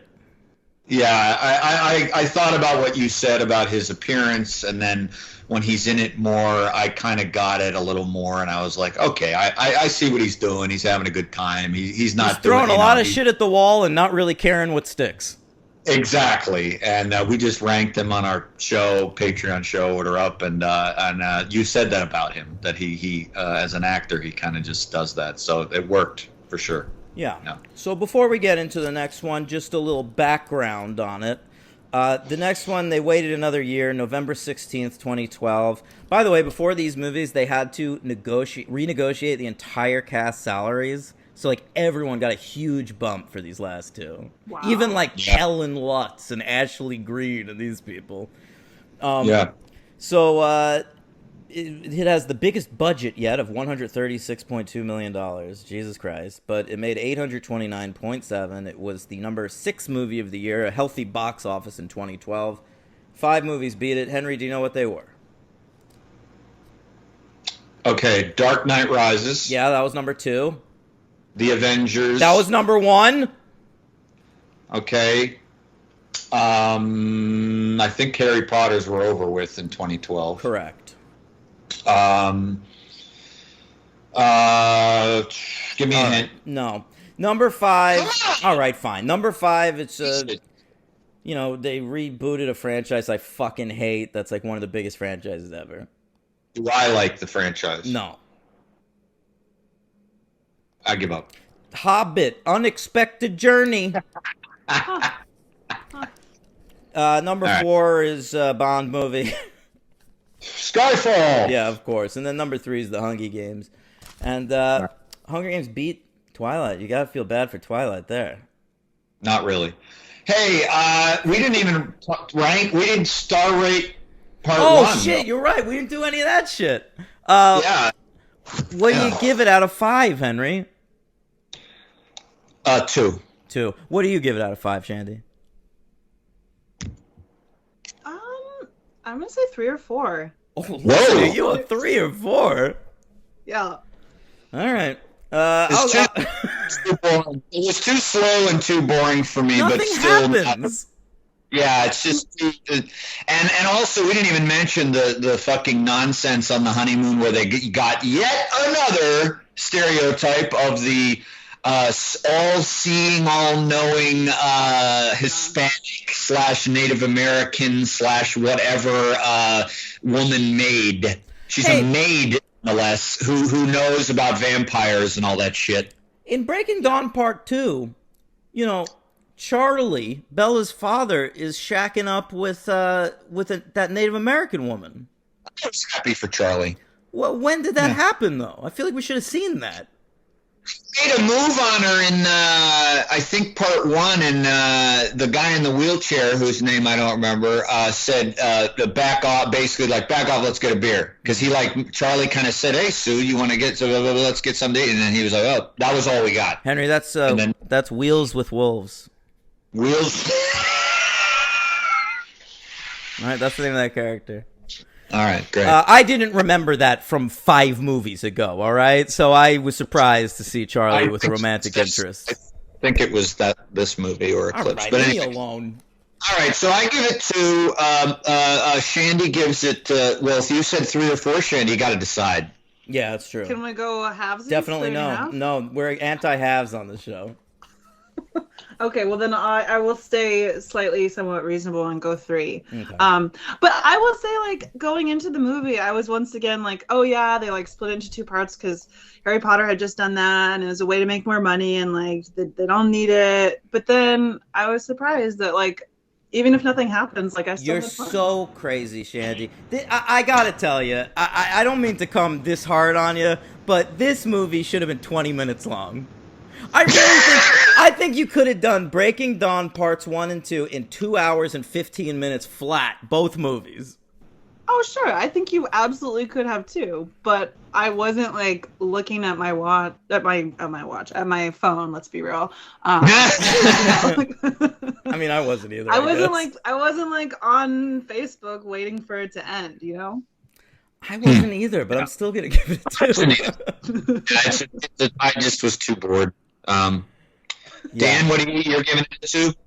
Yeah, I am giving it a 2. Henry, who's your most valuable player of the film? Shandy can go first. Fine. Oh man, she's unprepared, Henry. You're supposed to be. I am supposed to be.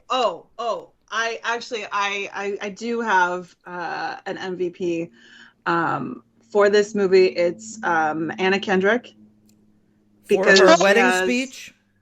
She has the wedding speech. Yeah. And even just like the scene when they're like at the cake. I don't know. She has a couple of lines. I just think that she brings it as Jessica so well in every scene that she's in, and so I'm gonna go with her. Yeah, it's small part, but great part. You know, she handles it well, I think. Anna Kendrick. This is definitely like the most Kendrick-y she is in any of them. I think they like want to let her like do her thing in this one. Yeah, Henry, what about you? Have you decided yet? Yeah, my LVP is. Now we asked you for your MVP. Well, I'm going for. Oh, all right, fucking fine.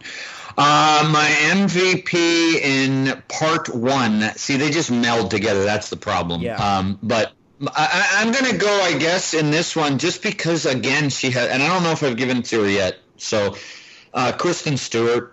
She has to go through so much in these fucking movies. You know what? That's a great choice. I don't think I've gone with Stewart yet either. I think I should now. I'm going to piggyback you. Yeah, all right. Kristen Stewart, Kay Stewie, and LVP. I gotta go with. I mean, there was no doubt for part 2, so I don't want to spoil it, but I might change it for part 2 now. Part 1 is getting. It's fucking Taylor Lautner, man. Same. And he's not my LVP. He's not my LVP for part 2, but he is in this one. Yeah, I was going easy on him, I think, in the first couple, thinking, like, I'll give the kid a chance, but holy shit. He is It's gotten out of hand. He derails every scene he's in with his terrible acting.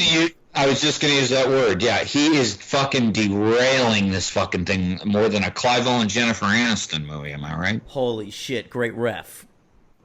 All right, so we share the same MVP and LVP, I had such Dan, a bad and the same date rating. watching that movie. I remember that. I remember you telling me that. All right, so Shandy, who's your LVP?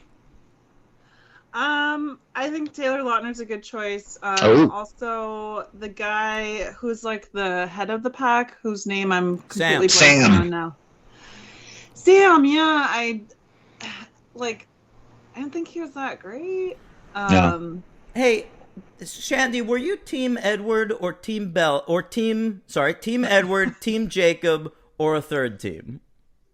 Yeah, I was always on team like no pedophile stalkers. So can't really pick, like definitely. But I think team you neither. can, Shandy. I think maybe there's a third option in Forks that might give here we go. Bella the life that she deserves. We go. Perhaps someone by the Yeah. name of Mike Newton. Oh God! Oh no! Oh God! No, Mike! No! No! No! No! No! No! What is this? What is this strong reaction to Mike Newton? Danny is swinging those pitches for Mike Newton and coming up empty every time with everybody. I love it, baby. Mike sucks. No, he doesn't. He really does. And Jessica's so great. I don't know what she even sees in him, but I'm on They team... shouldn't be together. No, they shouldn't be together either. She's way too good for him. It's not a matter of that. They're just not the right match. Well, yes, they're clearly not the right match. But I'm team maybe Bella should spend some time by herself and figure out who she actually is, independent yes. of people that she's marrying at age 18. I definitely think she needs to, like, go away to college and find herself. Like, when I was 17, I didn't know who the fuck I was. Like, I look back at me at 17, I, like, wanted to, like, get engaged to this girl. I was a mess. That's right. Yeah, I was crazy. I was obsessed with my girlfriend, and then she cheated on me, and then I wanted to kill myself, and you're just feeling so much. You're flailing. Yeah. It's crazy. You know, I don't think I'll ever get a full handle on who I am, but like I really don't think I like became me until like 5 years ago. Yeah. But anyway, how'd I get on that? What I'm saying is, when she comes back home and she's got a few years experience behind her belt, she comes back, Mike Newton, he's a little older, a little wiser, he's developed maybe a beard, and they meet up at the movies to make up for that bad night, you know, all those years ago. It's like a funny, cute thing. And then after the movie, they're having a good time. So they go out, they go to Pop's chocolate shop, which I assume they have You've there in really Forks. worked this out. You know? You've really worked this out. And it's the beginning of something beautiful, I think. And then he throws up on her lap and at the table, and then... Does he have a poor stomach? Yes. Does that mean that he's unlovable? No. No, I mean, I have a poor stomach. You have a poor stomach. It's true. Yeah. I have such a bad stomach. I think with all of these male protagonists in the Twilight saga, it's like they all like Bella because she's like pretty and like the new girl. Well, So I think they like her because she's even different. She's different. She's flashy not and quite new. like the other. It's not that she's flashy and new, Shandy. It's Well, that and after- the girls in Forks are basic as fuck. Look around at these Yeah, girls. You got she's Anna brooding. Kendrick. You got, you know, the girl who plays Rosita on The Walking Dead. You know, everyone else seems to be Native American as far as I'm concerned. And they, what are you going to find there? Bella shows up. She's a little gothy. She's a little weird. She hangs out in her room a lot. She's listening to Death Cab. She's interesting. Bella, I mean, I think maybe that's the problem, is also that Bella, especially the way that she's written, she's like the shell of a person. She's Well, like, yes. We really don't know Bella doesn't anything know who about she is. Bella. We don't know who she is. Much makes it all the easier for you to project yourself onto her in this, you know, fantasy world. But I would love to know, like, what books she reads. Like, what does she listen to? oh, she reads the classics. I know. She loves She Shakespeare. literally reads like Wuthering Heights. Yeah. I like And, that. and which is that- like, oh, these are like all of the things that we thought we needed to read when we were in high school. Right. Yeah. Yeah. I mean, it It's is not kinda edgy. true. Like it doesn't make her this like different sort of intellectual. That she's reading Wuthering Heights in high school. It was probably assigned. Like, come on. Yeah, they needed to show her show up at school wearing, like, I don't know, like a Neutral Milk Hotel t-shirt, and then Mike Newton be like, holy shit, you like them? That, you know? That would be good. All right. Anyway, let's talk about this last one. I'm gonna cry again. After this, I'm gonna put on that score again and just bum out. Uh-oh. I can't believe you did that. I did. That's I swear. Really... All right. So this movie was nominated for some awards, Henry. So I do need one theme from you because it was not previously covered. All right, hold on. Hang on. Just keep talking then. I wasn't thinking. Well, I'll do some of the other ones. The Kids' Choice Awards awarded Kristen Stewart Best Actress still, so no worries there. All right. MTV has totally backed off the Twilight phenomenon, Henry. Did not even nominate it for Best Movie. Couldn't believe my eyes when I saw this, okay? Wow. Literally, its only nomination, and win, of course, Taylor Lautner for Best Shirtless Performance. Ugh. That's it. Fucking unbelievable, man. All right. Yeah. And he is shirtless. Incredible category. Yeah. Great. It's a category. Beautiful. Oof. Sexism works both ways, baby. All right. The Teen Choice Awards get nominated for a shit ton of stuff too, of course. Sci-fi fantasy, sure. Lautner beat Robert Pattinson actually, and it won Best Sci-Fi Fantasy Movie. Stewart won Actress. It won Best Romance. It won all kinds of shit, dude. Kellen Lutz won Best Scene Stealer. I noticed that they de-genderfied from last year. Because remember, Ashley Greene won Best Female Scene Stealer? Oh, all right. Yeah, now it's just Scene Stealer. Sure. All right, and then it won Best Lip Lock, and that's fucking Breaking Dawn Part 2's great achievements. But how about the Saturn Awards? This is an awards voting body that only votes on genre films. Yes. All right, here we go. That's not it. So... that's the rough copy that was included on our website. Yeah, I forgot. Here's the one I mean.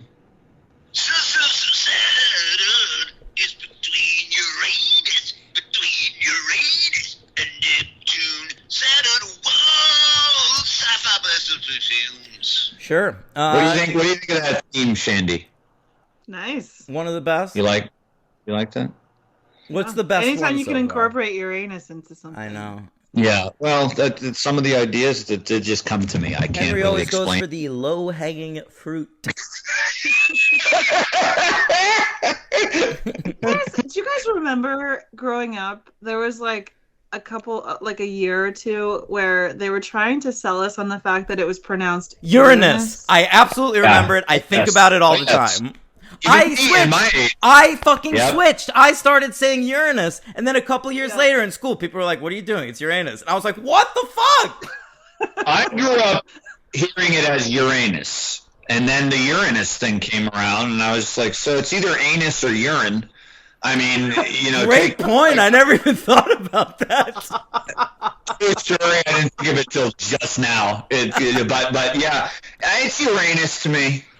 I can't say Uranus. It's gotta be Uranus. Pluto's a planet. Yeah. Oh. I mean, luckily it doesn't really come up a lot in my life. Talking about the planets, like I'm not like listing them off. Like comes up in my life every fucking week. Uranus? Yeah, on this show. Well, we have to, the theme song. Right. Yeah. Okay, so Twilight Breaking Dawn Part 2. Open straight. We're just going right into it. CGI, baby. Straight off the bat. Bella's got it. She's greeting it. Oh, wait. Actually, that's not true, right? First off, she goes, hunting, right? She has to get her thirst under control before she can see her half-human child. Right. Like she'll eat the baby. Yeah. But then, she murders what did she catch? Like a lion in the woods in Oregon? There was like a tiger going after a deer. Gotta be a mountain lion. A mountain? What?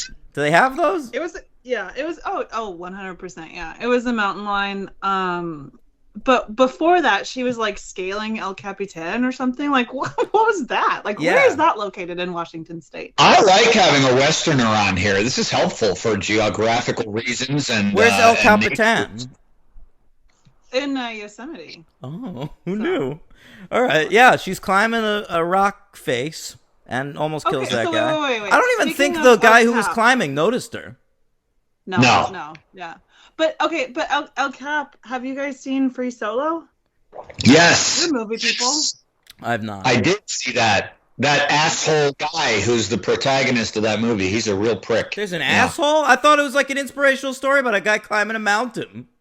Talk about a girl who tolerates a fucking asshole. I'm sorry. Shandy, go ahead. Oh no, just I was just surprised at the question, and I thought, maybe you all had seen the movie at least. Do you agree that if you guy's haven't an been to asshole? Yosemite? I think that he has some. He's an interesting fellow. I think that anyone who's like super deep into a sport like that, where you could literally die, has to be like a little bit selfish. Oh yeah, but I think that he also like has like some like low level Asperger's maybe. So like I think you're right. And some of his like seemingly antisocial behaviors might be actually just like his Asperger's. But anyway, I don't know. I think you're right. I just that whole movie. I mean, it was a very good documentary, but it was also just like that girlfriend. I just felt so sorry for her. I was just like, he treats her just so like this appendage. I just didn't. It was tough. I heard Asperger's is very prevalent on Uranus.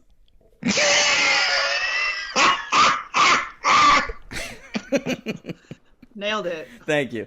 All right, so she gets the baby. It's a cartoon baby. There's no way around it. The baby is like looking at everybody, like bonding with them. That was just. It is so weird. Jacob calls the baby Nessie. What the fuck was that? I do have to say, when Bella says, "You nicknamed my daughter after the Loch Ness Monster," that's maybe the best line of the movie. It's honestly the only good joke in any of these movies. Like, that's actually a funny joke that Melissa Rosenberg wrote. I didn't think it was delivered well because no. I thought it was funny. Forced. I disagree. I liked that moment. I didn't think of the Loch Ness Monster when he said that. I just thought it was stupid that he already had a nickname for it. And then when she said that, I was like, oh, all right. And then I don't know. Her delivery didn't work on that for me. But that's me. If you guys liked it, No, I like the line, but I agree with you on the delivery. And I know that you guys picked her for your last MVP, for the last movie. But I love Kay Stu, but I think like she's so, I don't know. I don't enjoy her acting in I this just whole think franchise. she's at sea here. Like, Bella's not a character. She doesn't really have anything to play. So I think like Kristen Stewart is delivering this sort of very generically Kristen Stewart-y performance. Yeah. And, like, I can deal with it. Like, I think it's fine because I like Kristen Stewart, but I definitely wouldn't put it next to basically anything else she's ever been in. No. And I do, like, I wonder about that too, because the character Bella is supposed to be, like, super awkward and, like, very gauche and everything. And so I wonder if that's sort of on purpose to make her awkward, but it's so awkward that it's like cringeworthy and uncomfortable. She wouldn't still be doing that in this movie though, because like she develops this new power as a vampire and she's sort of still playing it the same way. Good point. Yeah. I like seeing her show off her powers. It picked up the movie a little bit from a dead crawl, and that was kind of nice. But the fucking baby, man, those effects. I mean, I can't even put into words. I mean, I've never seen anything like that. Like, it's crazy bad. It's. Oh my God! You don't see stuff like that in mainstream movies. Like, you don't see stuff like that in fucking. This is the kind of thing. Like, they did a screen test with this CGI baby. They knew it was horrible, and they made the choice. Like, we're just gonna do it anyway. Just do it. Yeah, it's real bad. And then you guys are going to have to help me out here because I feel like I've said that a lot during this franchise. Thanks. I thought, and still never figured out until maybe the last half hour, that when the baby grows and it's growing into a little girl, it seemed to me that for a while was not a real girl either, They because were her using Mackenzie Foy as like a framework for the character of Renesmee. And so, like, even as the baby, they were trying to model the baby to look a little bit like Mackenzie Foy, and then they do the same thing. So, like, I think eventually, by the time we're at the fight at the end, it's just Mackenzie Foy. But right. until then, we're showing like her age progression, so it's like her, but also a bunch of weird digital effects on top of it. All right, that's what I thought. Thank God, because I was like, oh God, I hope Mackenzie Foy doesn't look like that in real life. That would be terrible. She doesn't, and she's like still acting, that girl. Right. And her eyes are all like over the. I mean, she looks like a Picasso or something in motion. It was very strange. Nice Picasso ref. Yeah.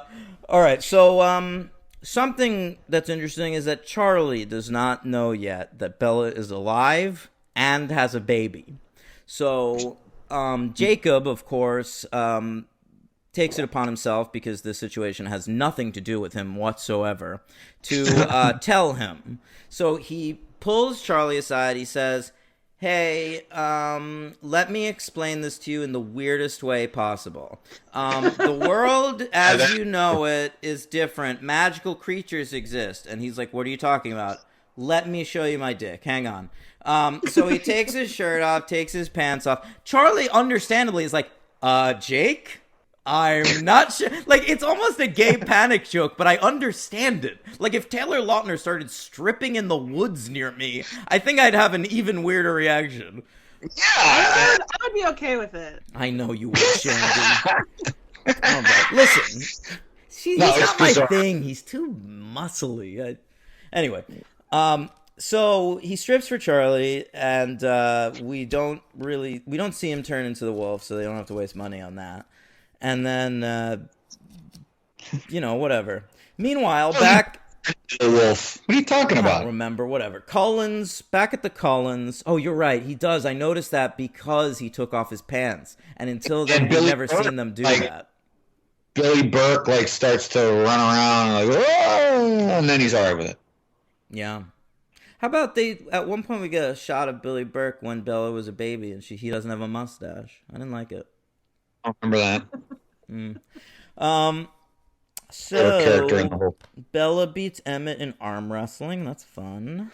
And yeah, with little powers. We get to meet. So Carlisle. Essentially, the Volturi are coming around, right? Because they want to meet this kid. They think the kid is a vampire baby. I think. Like, they think the kid can wipe out the vampires, right? So this is verboten. So they know this might happen because Alice sees some shit, and then Alice's visions are always incorrect. I don't understand why Michael Sheen listens to her at the end of the movie. She's never right. She thought Bella fucking was committing suicide. She was base jumping. Yeah, I had the same thought, but way before the fight. I was like, I don't know if Alice is a reliable narrator anymore. She's more like a pseudo Nostradamus who was a fake too. So it's almost like you think like the Cullens would be like, Alice did see this big war coming, but she's been a little off lately on some of the predictions. More like Nostradamus, am I right? Right. Capital O Stradamus. Yeah, baby. All right. What happens next? They wonder whether the baby might be one of these ancient children vampires that used to murder villages. We get a lot of random flashbacks that really don't mean anything and don't tell us anything. All because it was a change of scenery.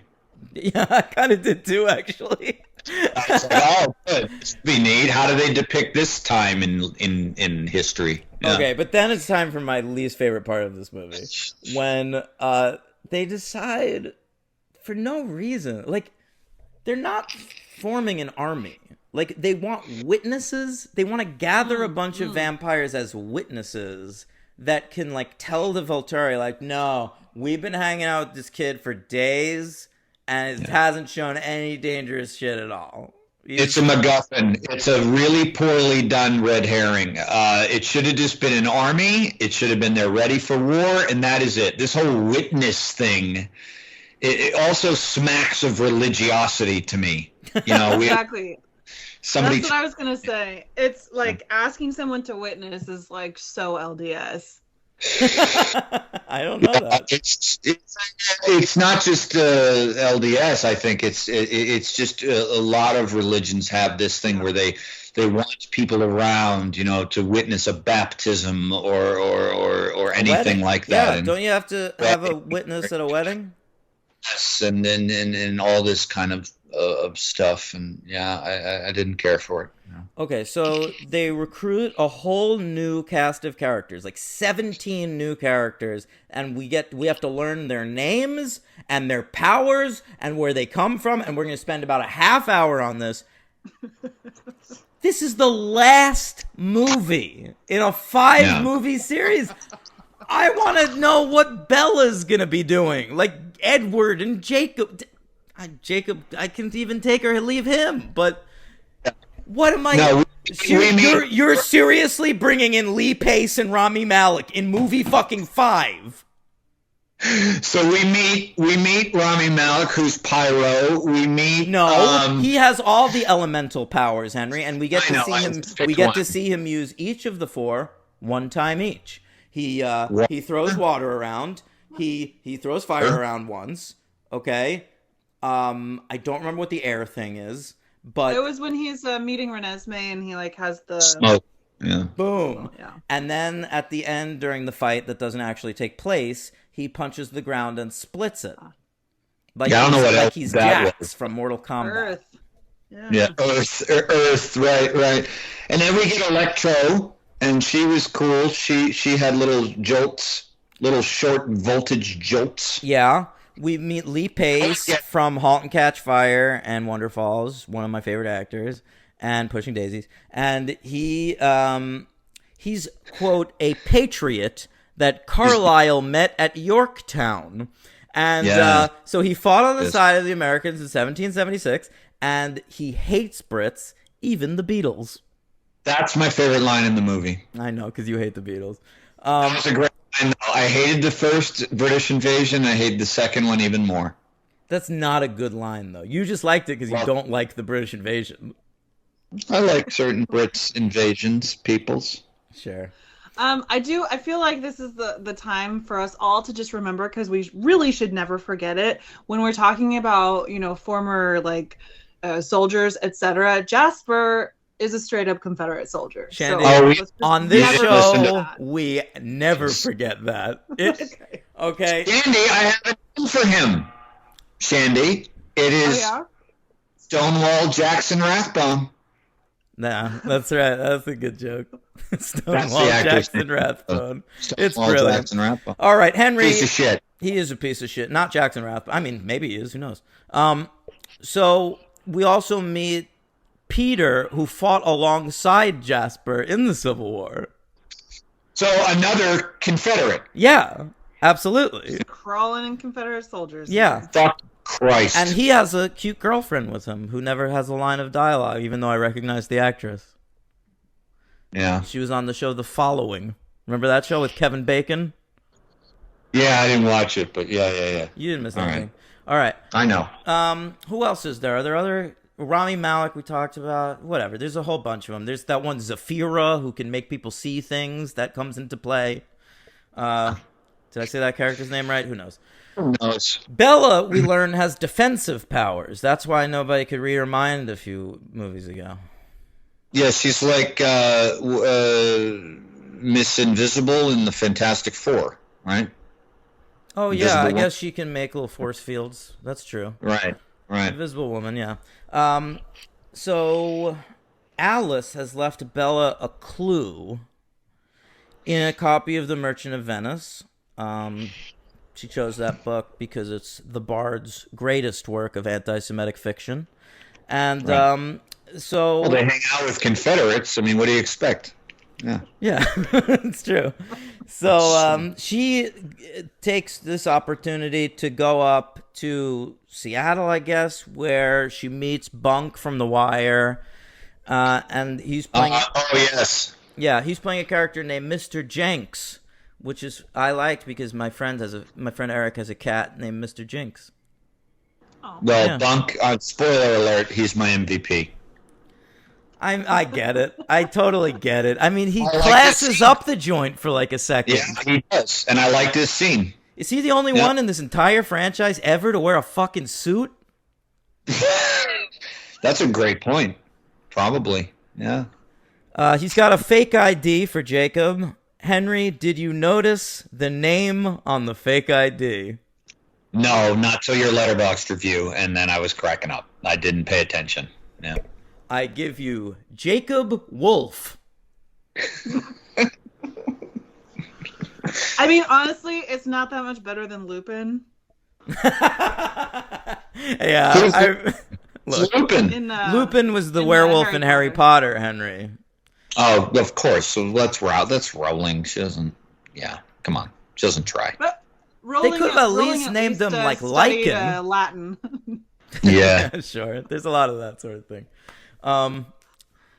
Is that how she created all those, like, Sectum Sempra? You know, Yeah, I think Accio so. I mean- Wand.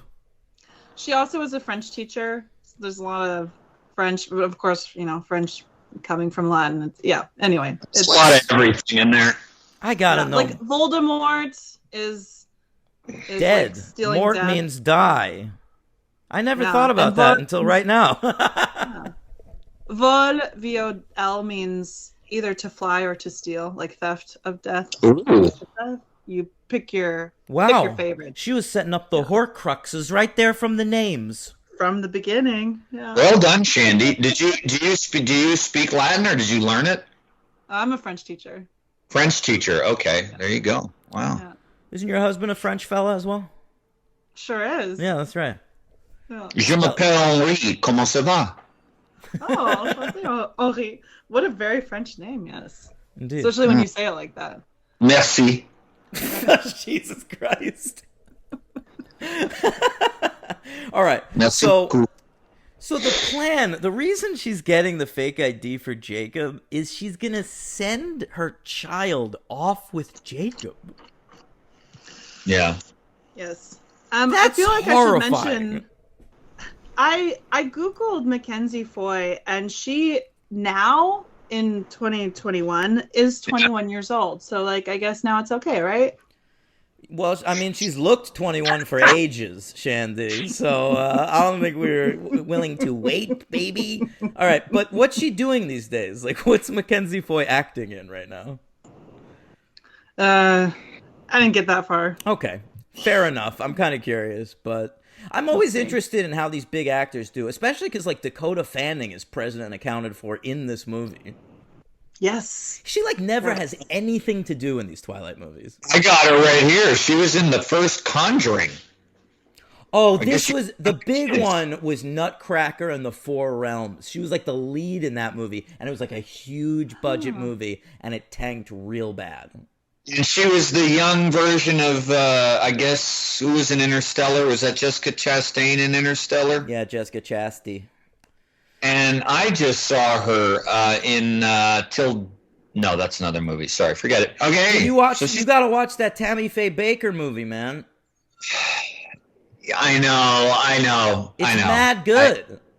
I you. I should. Yeah. I just loathe them so much. I remember them from understand. being a kid. But it's like Dope Yeah. Sick. You watch it, and you're just like, fuck these fucking people. You know? Right, Not even right, her yeah. so much. More the dude, the Andrew Garfield character. Oh my god! Yeah, I remember them. Yeah. All right, so they're having a bonfire the night before the big battle. Or I guess the night before they're going to pay witness to some bullshit. And Lee Pace has a line I enjoyed. Name any American battle. I was there.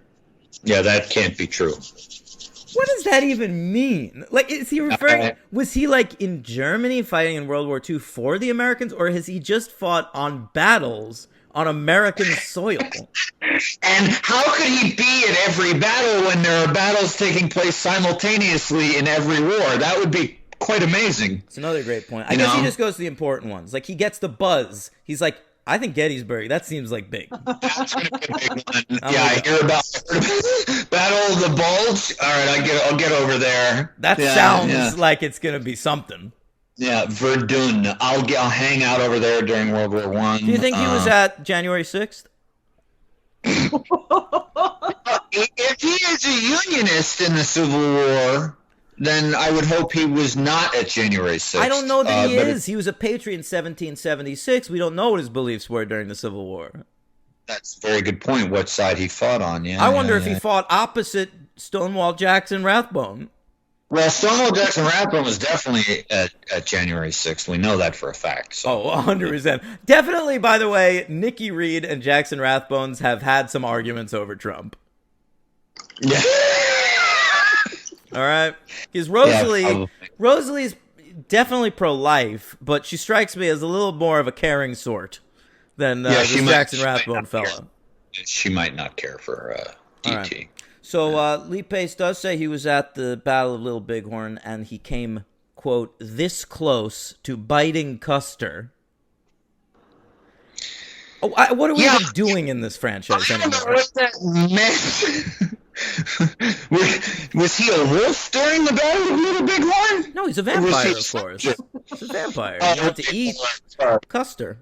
So he's going to eat his own general. That's odd. Okay, yeah. So Michael Sheen, to be fair, I don't think Stephanie Meyer actually knows what happened at Little Bighorn.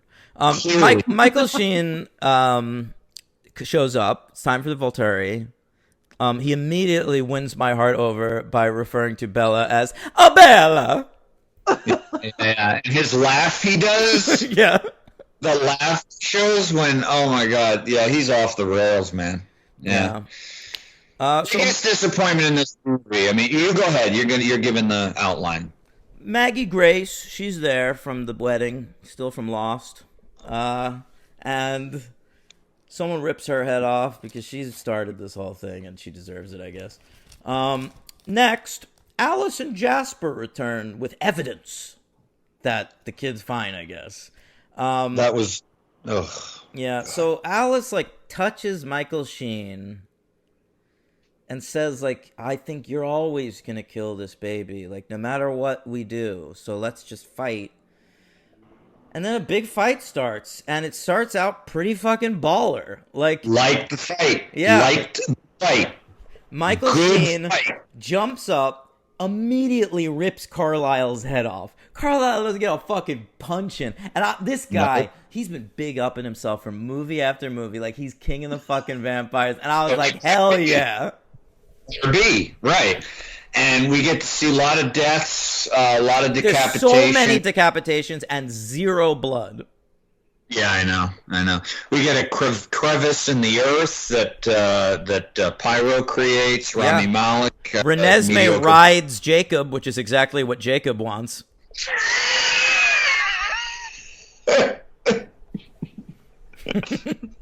And everyone falls into the earth and shit, and Bella and Edward double team fucking Michael Sheen, rip that fucker's head off. But then it turns out the whole awesome fight, the best part of this whole franchise, was just Alice's stupid fucking vision. And Michael Sheen immediately is terrified of the vision. And and then Alice brings in this fucking half vampire that she found in Brazil somehow. That was awful too. Yeah, I recognize this actor, by the way. I'm sure. Really? Yeah, the fucking half vampire. Shandy, what do you think of that fight and its non-importance? I mean, so even just to back up a little bit more, I think that this, and it's not unique to the Twilight Saga, but the fact that we're gonna imagine this fantasy world, and we're gonna make up the rules for how it works. Why is it that even in our wildest imagination, we're imagining this fucking power structure that consists of three old white dudes. Because in Italy. it's a Like, Mormon's wildest imagination. Right. All right? So, like, that's what we're gonna do? You can, Yes. Why does the patriarchy have to even be in our imaginations? Like, so that's Why can't that's it my be first Dakota? thought. They should have it be Michael Sheen, Dakota Fanning as a power couple, and have them both be in charge. And I mean, as a power couple, the inappropriate age gap would be like par for the course. No, you can just do it. You can explain it away. Dakota A Fanning's platonic- actually older. Right, and she imprinted also, so Yeah, it's duh. okay. There you go. I mean, no matter what they do with it, it's not going to be the least problematic relationship in this franchise. Right. Yeah, Alright. I don't know. I mean, I actually kind of, and maybe this is going to be a minority opinion here, but I like the idea of solving a problem without actually having a battle. A little bit of diplomacy, a little bit of like trickery, and everyone sort of like sitting back and being like thinking about long-term consequences of like, oh, if we get in this armed conflict down the road, it might actually really fuck us over. So maybe let's put on the brakes. Shandy, that is a great idea. I would like to submit that it's not a great idea for the climax of the 5th movie in a 5-movie series. Yeah, I agree. I see where you're going with that, Shandy. It does make total sense, but the way it was executed, not good. I want to Not see good. some executions. Correct. I want to see Execution many and the characters execution. die. All right? Yeah. I mean, I think it was their way of trying to like have their cake and eat it too. Well, like, of course, yeah. Right. give you guys a big battle scene. Kill a lot of people. Is there a Kill a lot of battle in the people that book would at all? ne- I was trying to remember that. I feel like there's no reason for it. It has nothing to do with the Probably plot. It wasn't. I think that it's the idea that when he sees like a possible future, it's enough for him to be like, oh, Exactly. maybe I should change my course. I think what Right. this is Melissa Rosenberg taking a look at what she has to play with in this final movie and thinking, we probably need a fucking big fight. Something. We got to do something. Yeah. And then it's also a way of making it the whole, it was all a dream. It makes it all acceptable, the violence, because it didn't actually happen. So yeah, it and remains- then, of course, did you see we cut away at that moment when we learned it's a dream? We need to do an individual cutaway to every character we saw die in that dream, just to make sure. There's Peter Facinelli. He's fine. Yeah. All well, right. because Yeah. if there had been an actual battle scene, like, Carla is never dying. Like, that's not going to happen. None of the major. But Alice says people if it would've- would have happened, then she would have died. It would have been fine. I listen knocked to Alice. I trust her. the rating down. Yeah. Alice in her vision sees a grown-up Renesmee in which they just grafted Mackenzie Foy's little face onto a grown woman's body, and it's fucking gross. Yeah.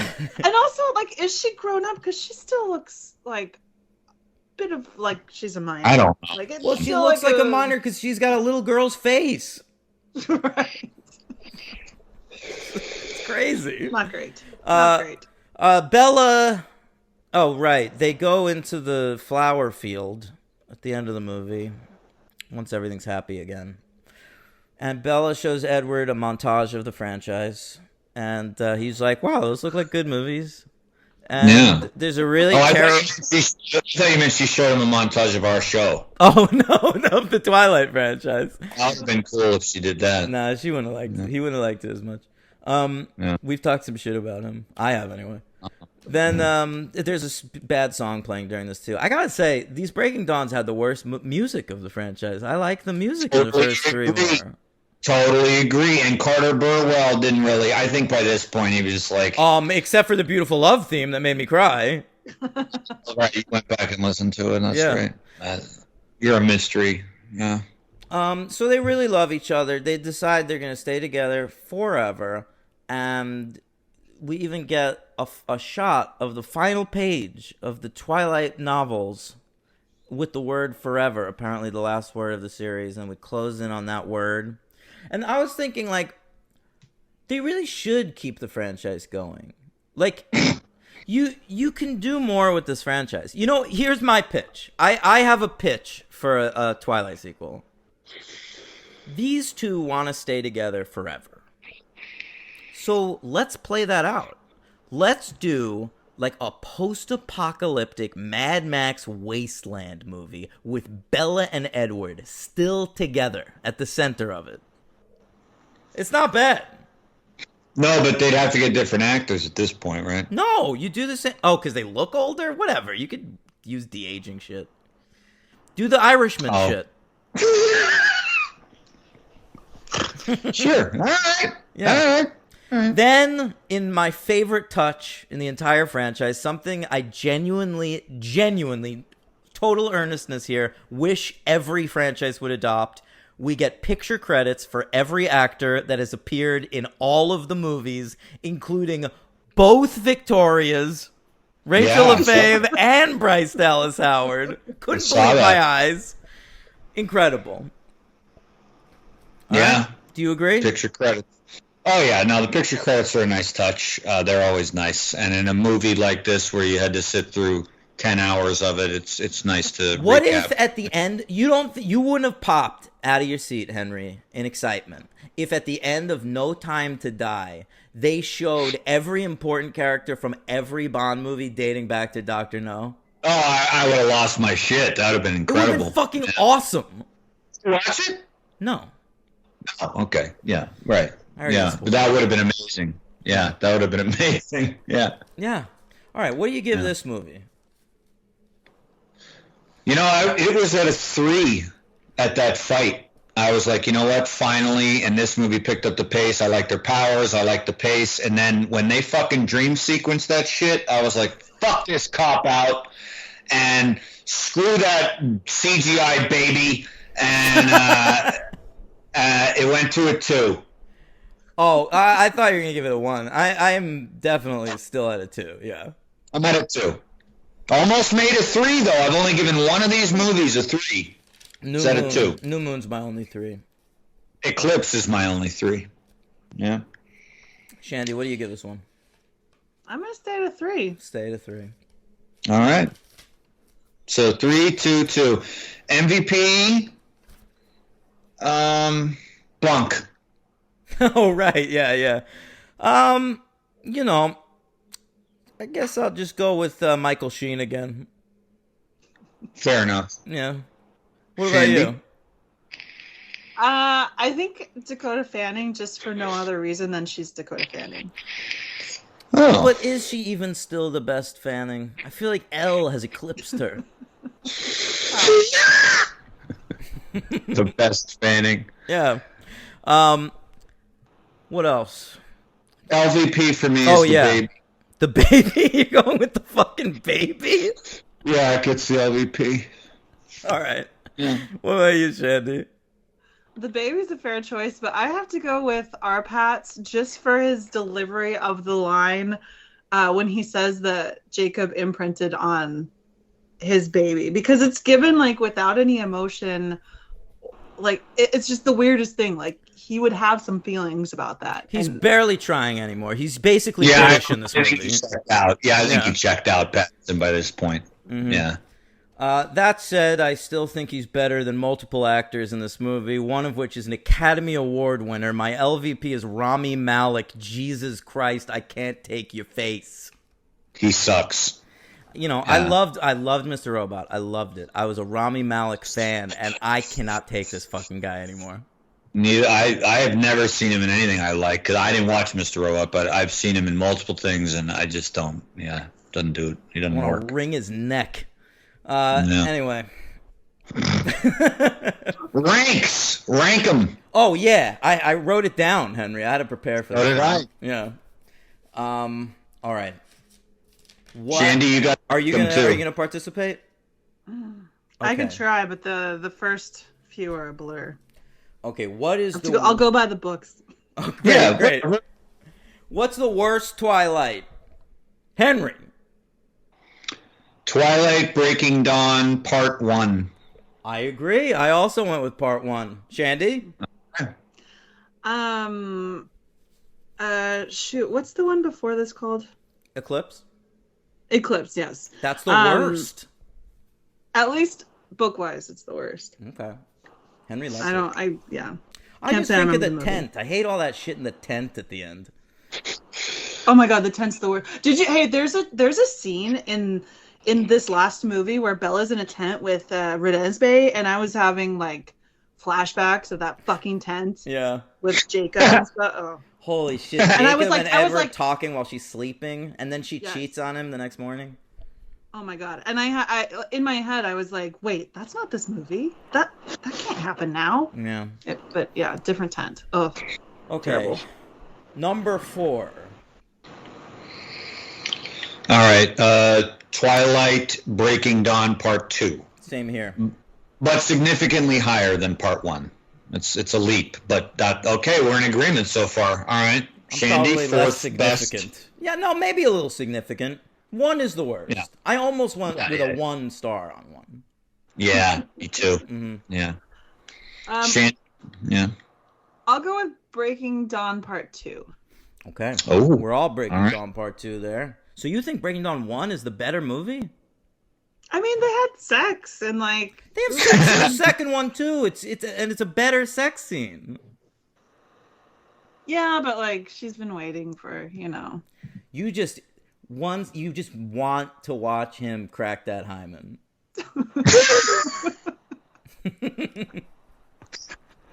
All right, number 3, Henry.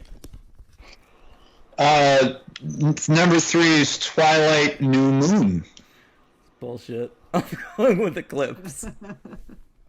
Well, that was one of our big, but I still didn't mind New Moon. I almost we love the Twilight movies. Yeah. What about you, Shandy? I'll put New Moon Part 1 here. Only one part. Oh, all right. So same as me, New Moon, number 3. All right, number 2, the second best Twilight movie. What is it? Oh, sorry, I didn't mean New Moon Part 1. I meant the other the one we're talking about. Breaking Dawn Part 1. That was my confusion. Yes. Okay. Oh, okay. Yes. Okay. All right. The third, number 3, I said. Oh, I'm sorry. Number 2. The second best Twilight movie is Twilight. I agree. The first movie. Mm-hmm. All right. Shandy. Yeah, I think I'm gonna go Twilight too. Oh. First time we all agree on one. All right, so that's the second. Of the books, I would say it's best, but it's so awkward. Yeah, but it's got that great baseball scene. It's got all the setup. It's got a lot of Mike Newton, which I appreciate. Yeah, it's still better. It's better than 3 others. Definitely. We've all agreed. So. Yeah. Oh. All right, what's the best Twilight movie? Let's do it. Henry? Twilight Eclipse. All right, Shandy. So that leaves New Moon. Yeah, and of course you're all waiting for what I'm gonna say. We all know. I'll leave the surprise to now. I'm going with New Moon. All right. What a great film. Yeah, you like that originally. Yeah. Yeah. Meet me on the Equinox. You've convinced me. And we could watch it together. Yeah. New Moon. She's really sad and depressed for a while, and in the book, it's like the pages of just like the months that go by, and the fact that they actually do that in the movie also is just like Shandy, dude. Our mutual friend Shut Up Tim, okay? I was talking about Twilight with him, and I told him my favorite part of any of the Twilight movies, and this was before rewatching them and still is after rewatching them, is the sequence where they spin around Bella in her chair and the months pass and nothing changes, And so Tim, I've never read the books. Tim goes, "You won't believe what that shit is in the books." So he literally rented New Moon out of his local library for me and sent me screenshots of those empty fucking pages, and my mind was so blown. I love it. I love it so much. Yep. Yeah. You're kind of blowing my mind. I didn't realize that Shut Up Tim had actually read the books. I don't know if he has. I feel like definitely his wife has, and so probably they've been around a lot. Okay, because I was gonna say like his daughter's too young. Like it's not, really. I mean, well, who knows with Twilight, but like, maybe I don't know. I prefer the idea that he just read them himself. I hope so. I hope he introduces Yeah. his daughter to Twilight one day. Henry, just vaping a fucking storm over there. Jesus. Yeah, I enjoy it.